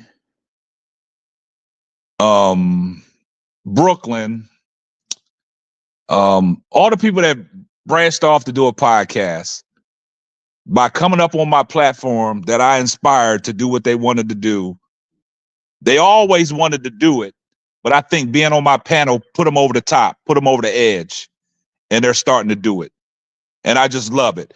And I do gotta give a shout out to Reddick Milky Way. Reddick Milky Way has been down with us 10 toes down, and she is a moderator of everybody's channel that has branched off on this platform. And she is in everybody's chat, regardless of when they go live. I've seen her early in the morning on Bro Claw's channel. I've seen her late at night at 3 o'clock in the morning on Bro Claw's channel. Anytime somebody's live, Reddick Milky Way is there. It's a lot of other people that do the same thing, but Reddick Milky Way stands out because not only does she be in the chat, she participates heavy. She gets in the chat. She drops everybody's links. She keeps everybody abreast, and she does a great job. So I just want to give a shout out to Reddick Milky Way. But, you know, sometimes I get emotional when I talk about this stuff, so I'm a fall back. But I just want to thank everybody that's been on this ride with me and been on this journey. And I just want to let you guys know, hey, stay on this journey because it's some big things. And I just leave it at that. And I'll turn it over to the rest of you guys. Man, K-Sap, since I got a little segue, I just put something in the chat and I'm going to repeat it here, man. You truly, K-Sap, my brother, you truly are walking the walk, man, because, you know, it's one thing to say, hey, man, yeah, you can do this too. Go ahead, go out there, do your thing. But K-Sap, you a true brother and you truly are putting in the work and spreading and pouring into people exponentially, because not only have you put people on, giving them background advice on how to get their channels up, but you always come in and spend time with those people that you put on. With all the stuff that you're doing and all the content you put out yourself, you still find time to come and spend time with the people that you put on. And that's, people may not realize how that is, but time is a commodity that nobody can get back. You know what I mean? So to put in the time and not just talk the talk, but walk the walk and put in the time with people that you've helped bring along, but still fall back enough to let them do their thing. That's special, man. That's special. I appreciate that, man. I appreciate that, man. Wow.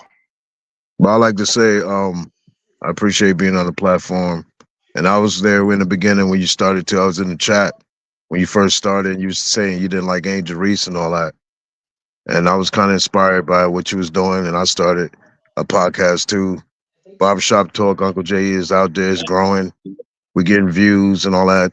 And I appreciate it, you know, but I also want to throw people in there like I Am Zoe Media and HD. They are helping a lot of people too to get on their feet. You know, they're helping them, you know, Cess Talk. They're helping the people get on their feet and get their platforms out there. And like I said, people are listening. Our takes are going around. So just keep working, keep busy, you know. It's all going to work out. You know, all things work together for good to them who love God. So just keep pushing. That's all. I Just be encouraged. Appreciate that, Uncle Jay. Okay, I'm gonna go next. Okay. Oh, Keisha, you can go if you want to go. No, you can go. You can go. Child, I'm gonna save my little speech for when he dropped the little news. I'm not even. I'm just gonna say thank you, as I always say. Thank you so much. Thank everybody. You know what I'm saying? I love everything that we're doing, and I always say as well, ESPN. You know, all that stuff. You know, that's not my news cycle. This is your news cycle. You know what I'm saying? So just keep up with these things.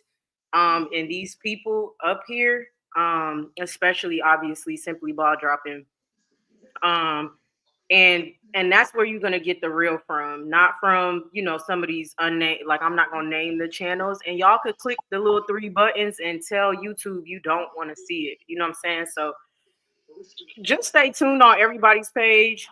I'm gonna make K-Sap cry on his own page and on his own live. So Man, don't do that. Don't do that, Key. Thank Don't you, do and I'm that. gonna keep my words to myself for now. I'm gonna wait till he drop the news. Man, look, the one thing about Key, she is clear, clean, and concise. That's one thing about her. She is clear, clean, and concise, and her delivery is just spectacular, man. I mean, her delivery is just so eloquently, profoundly, expeditiously great. Like, like she comes across like, you know how people say dot your I's and cross your T's? Yeah, yeah. That's how she comes across, man, because I think when she comes across and conveys it to the audience, it's thought behind it before she says it to make sure it comes out the way she wanted to come out, man. And people like that, man, you got to appreciate when they bring the news to you. And one thing she said that's been standing out in my mind now is ESPN and them sources are not your source. We're your source. So yeah, Same. I'm done. Go ahead, Keisha. I'm done. And you know why they're not our source? Because ESPN gets up that every day. Because I am one of those people that used to listen to First Take every day, Undisputed before Shannon Sharp went to the left. I was one of them people. But after a while, they started to get on my nerves because if you notice, they talk about the same thing over and over again. And it depends, and they pick and choose what they want to push. It's all a narrative. But if you want to know about what's really going on in all of sports, not just who getting, because I swear probably the Cowboys got them on some kind of payroll, because they could not even be winning no games and they talk about them more than anybody else. I don't understand that. So I would say YouTube is got some real people out here in this street. For me, you guys, I always say this to KSAP and Brocard, y'all the hardest working men I have seen in my life. I saw Brocard up at 4 up this morning in the -4 degrees selling the shea butter. I say, look at Brocard. He was grinding. He was out Had a here. Chicago Bear skull cap on, Chicago Bear starter jacket. He was out there, boy. Meanwhile, I'm just rolling over. I said, look at Brocard. Brocard out here getting it. And then he come and spend 4 hours with us every day. I'm just Yeah. inspired. I'm just inspired with y'all because I know I'll probably be someone passed out, Brocard. I ain't gonna even lie to you. Keisha, So you be on the grind too, because you be up late at night. Don't hey, you be up late at night too. Like you said the other day in the chat, you said, man, these it's a grind in these YouTube streets, it's and a that's what it grind in is, these. man. It's a That's grind in what it these is, YouTube man. streets. I would say this: you guys are have had more confidence than me. I was trying to make it too perfect, like I told you when we was talking. After a Yeah, while, you like, I'm just gonna drop this. That's why yeah, I love Key, because Key just dropped the link and she get to talking. yep, yep. Like I said, man, sometimes that's what it takes, man. But me personally, man, I put a lot of thought into my videos that I'm gonna do, coming up with my thumbnails, coming up with my titles. I try to Yeah. I try to give off a great production, man. But Mhm. this is the last thing I will say. Um, Another person that we have to give a deep shout out to is our very own ADP, man. She Yeah. does a lot of things. I mean, ADP she's been, when she came to us, man, she just wanted to learn. And Right. she came in with the mindset. She stayed with everybody. She's on everybody's chat as well. She does great things. She got her own channel doing her artwork. So ADP, that does not go unnoticed. So we do give you a shout out. Like I said, man, I love all you guys, man. But yeah, the floor is y'all's, man. I'm done. And I think another thing is too, KSAP, we got to talk for some of these people that don't have a voice. I mean, ESPN is only gonna cover so much. Maybe a snippet, maybe a 3-minute cover on women's sports. That's it. Yeah. That's all they're gonna do. If they do that. So I'll tell y'all one thing, that it's a really okay, K-Sab, I ain't gonna reveal that part, but I'm just telling y'all that the higher power, K-Sab, no, I'm not lying. And then I know y'all, some of y'all that's been rolling with me, rolling with K-Sab during the time that I came in June. Y'all seen a lot of things that I said on his channel before it even happened. Some of you all are part of our community and heard me say it, and it came to fruition 10 times over. In the way that I thought about it, in the way that it came to me, I just said it.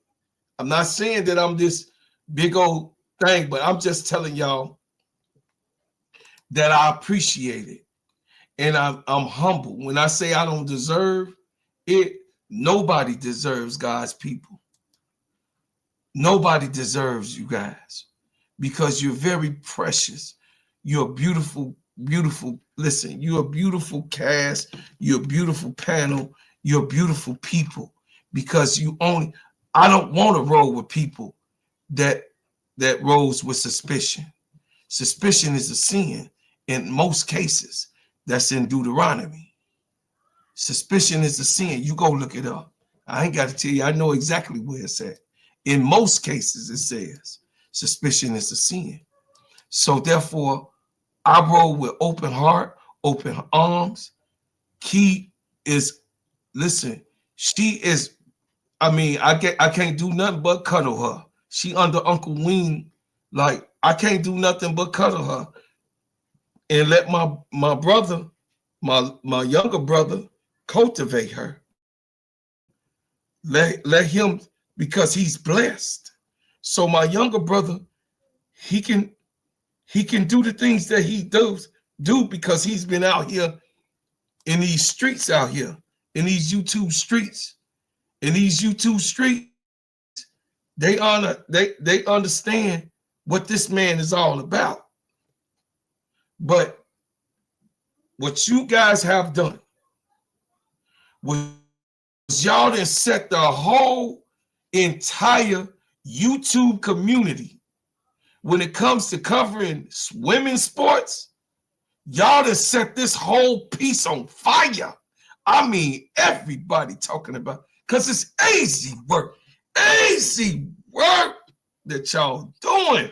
I'm telling you, it's easy for me. I don't even want to get emotional, but I see it, and God is revealing to me as we talking. I'm choked up, K-Sap. I know exactly what we doing. And guess what, bro, Claude? They talk about our girl, talking about Angel Reese, like, you know, she not inspiring people and all this, that, and that. She do inspire people. Now look, I'm looking on the tea leaves, and guess who about to get them a podcast going? Skylar Dickens. Nah. Who? Cam Brink. Oh, Cam. I knew it was coming. No, I knew that was coming. Now they gonna be out here in these streets talking about Cam need to be rehabbing her leg and not talking on the podcast. Nah, they ain't gonna say that, Keisha. They ain't gonna say that. Man, it's gonna be called Straight to Cam. I already knew it. I knew that already. I knew it. Straight. Yeah. It's right here. Cam Brink launching. It's called Straight to Cam. It's gonna drop January 28th. What is going on, man? Everybody want to be AR5, man. Hey, AI is what she is. Man. You can't duplicate Angel Reese. You can't do it. She one-on-one. What they doing? Lexi Brown doing it too. You know what? Lexi Brown from the Sparks started one as well. They doing it. But they say she don't inspire nobody. All she do is twerk. Well, let me say this. Let me say what you just said, Key. Lexi Brown already been in the game with Gilbert Arenas. So Lexi Brown to start hers, that's spawning off of Gil Arenas' show. Yeah, because she was on that sparrow. She Yeah, she already used to pull up. She 3 years in. No, listen, she 3 years in. She used to pull up on Gilbert. Yeah. She's still there. You know what I'm saying? But yeah, Cam Bree's new series is called Straight to Cam. Man. And she said they gonna. I like Cam Bree, y'all. So she said she gonna talk about pop culture, dating, gossip, social media trends, everyday struggles, everything Angel cover. Everything just say everything the Angel cover. Just say that. And life in the WNBA. Everything the Angel cover. That's what she's going to duplicate. Hey, shout out to Cam Brink. Shout out to her. Man. Get out there and make your money, Cam. That's what we talking about. It's smart, but back on subject, y'all. Back on subject. You got it. We at 4 hours. We 4 hours. We are. We 4 hours in. I'm a give up the wheel because, of course, you know what I mean. The point man of this crew always tell us to be mindful. Be mindful of the time. Yeah. And 4 hours is here. And we going too far. I appreciate everybody. Uncle J.E., you said your piece. Mo 3. I want to say one more thing before I go. Go ahead. Mm-hmm. Let's go LSU. We're gonna beat South Carolina tomorrow. Not ever. Not ever. Not ever. Uncle J.E., you know, Bro Clark gonna be on my live talking all kind of smack to me throughout the whole game. Easy work.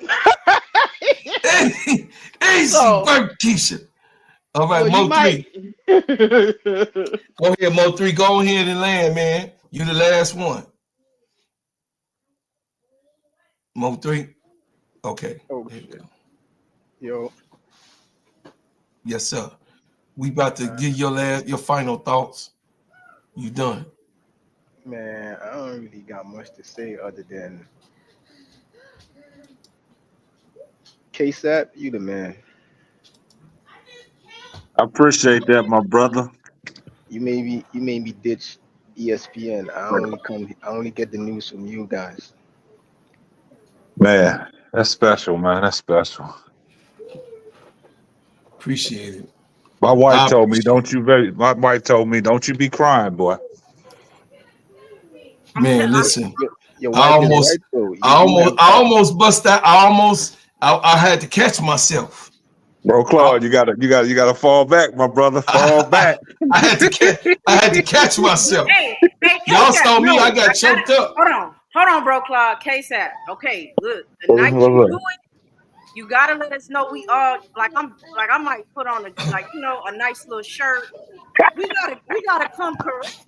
The night we gotta let the channel know. We all gotta be on camera, and we all gotta put on. You know what I'm saying? Something nice. No. Big celebration. We can't wear our twerking clothes, huh? No, nah. He can't come on there with no fitted cap and no t-shirt and none of that. He needs to come on in a dress shirt or something with a tie. Special occasion. Y'all gotta have y'all's red dresses on and everything, bro. Hey, look. All I know is y'all, I appreciate y'all. I thank y'all for coming up. I thank y'all for being a part of the Simply Ball Dropping family. I appreciate you coming up and supporting the gingerbread man. Let me tell y'all something, and I'm done. I thought that my career was done. I only was doing production. I only was doing advisory. And I didn't even want to get behind the microphone anymore. I didn't. I did not. Don't do that, bro, Claude. Nah. Come on, man. Don't say that. So, man. It's the truth. I did not want to get behind a microphone anymore. No more. Woo. Well, y'all make it difficult, boy. Y'all gotta cut this out, boy. This here This is one of the most specialist things. See, when I put up stuff like this, it's inspired by K-Sal. When I do stuff like that, it's inspired by K-Sal. I see when you, I do man. I stuff see like this, I'm in here, I'm in the lab, I'm trying to say, man, this fire. This is fire. what one man could do, another man can do also. That's Islam. Yeah. And I appreciate you. And I thank you for, you did not have to have me as your brother. You did not have to call me and talk to me those nights that we talked. You did not. When I reached out to you, you reached out back. And you know what genuine love is? Genuine love. You can't hide that. That's all authentic. You can't make believe that. And guess what, y'all?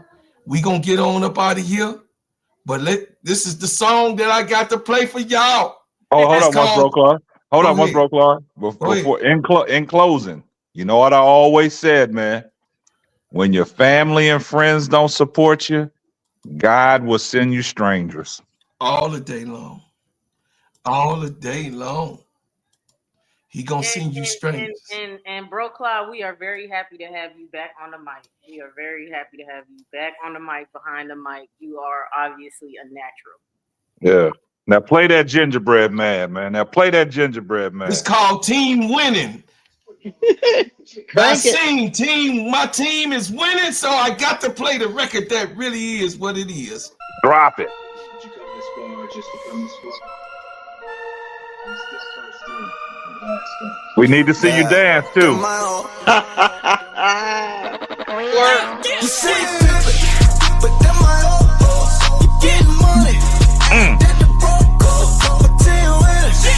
Yeah.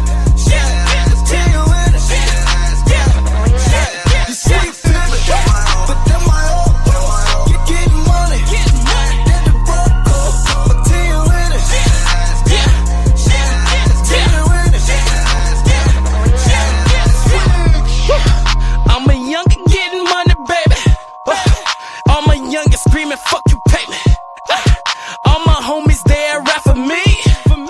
And all your homies tryna rap for free.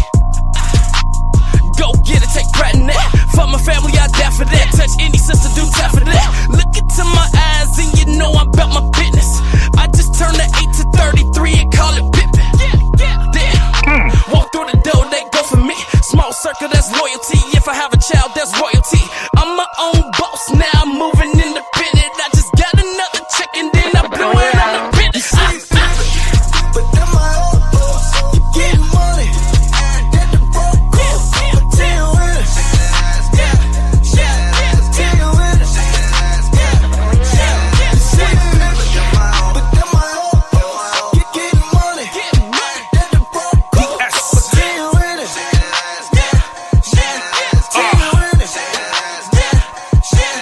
All this money coming in is starting to cause a scene. These bitches do anything to get drafted or join the team. Before I even shoot my shot, I got them hooked like I'm Kareem. See me off up in that range, they say I'm pulling up from 3. Switch, baby girl, that's a game winner. Man, hey, good stuff, They man. gon' fuck around, have to make the lane bigger. Hooked like I'm Kareem? What? Yeah. Somebody dropping some lyrics. Somebody dropping bars. Ah, That cat, he said, turn an 8 into a 33, and that's a Pippin. Woo! Hey. Hey. They be bumping, Bro Claude. They be bumping. Yeah. All right, man. Great show, Brother Claude. Great show. We're going to see y'all back around in these YouTube streets. And if y'all not doing nothing, man, Brooklyn going live at 9 Eastern Standard Time. Y'all pull up. Y'all have a great one, man.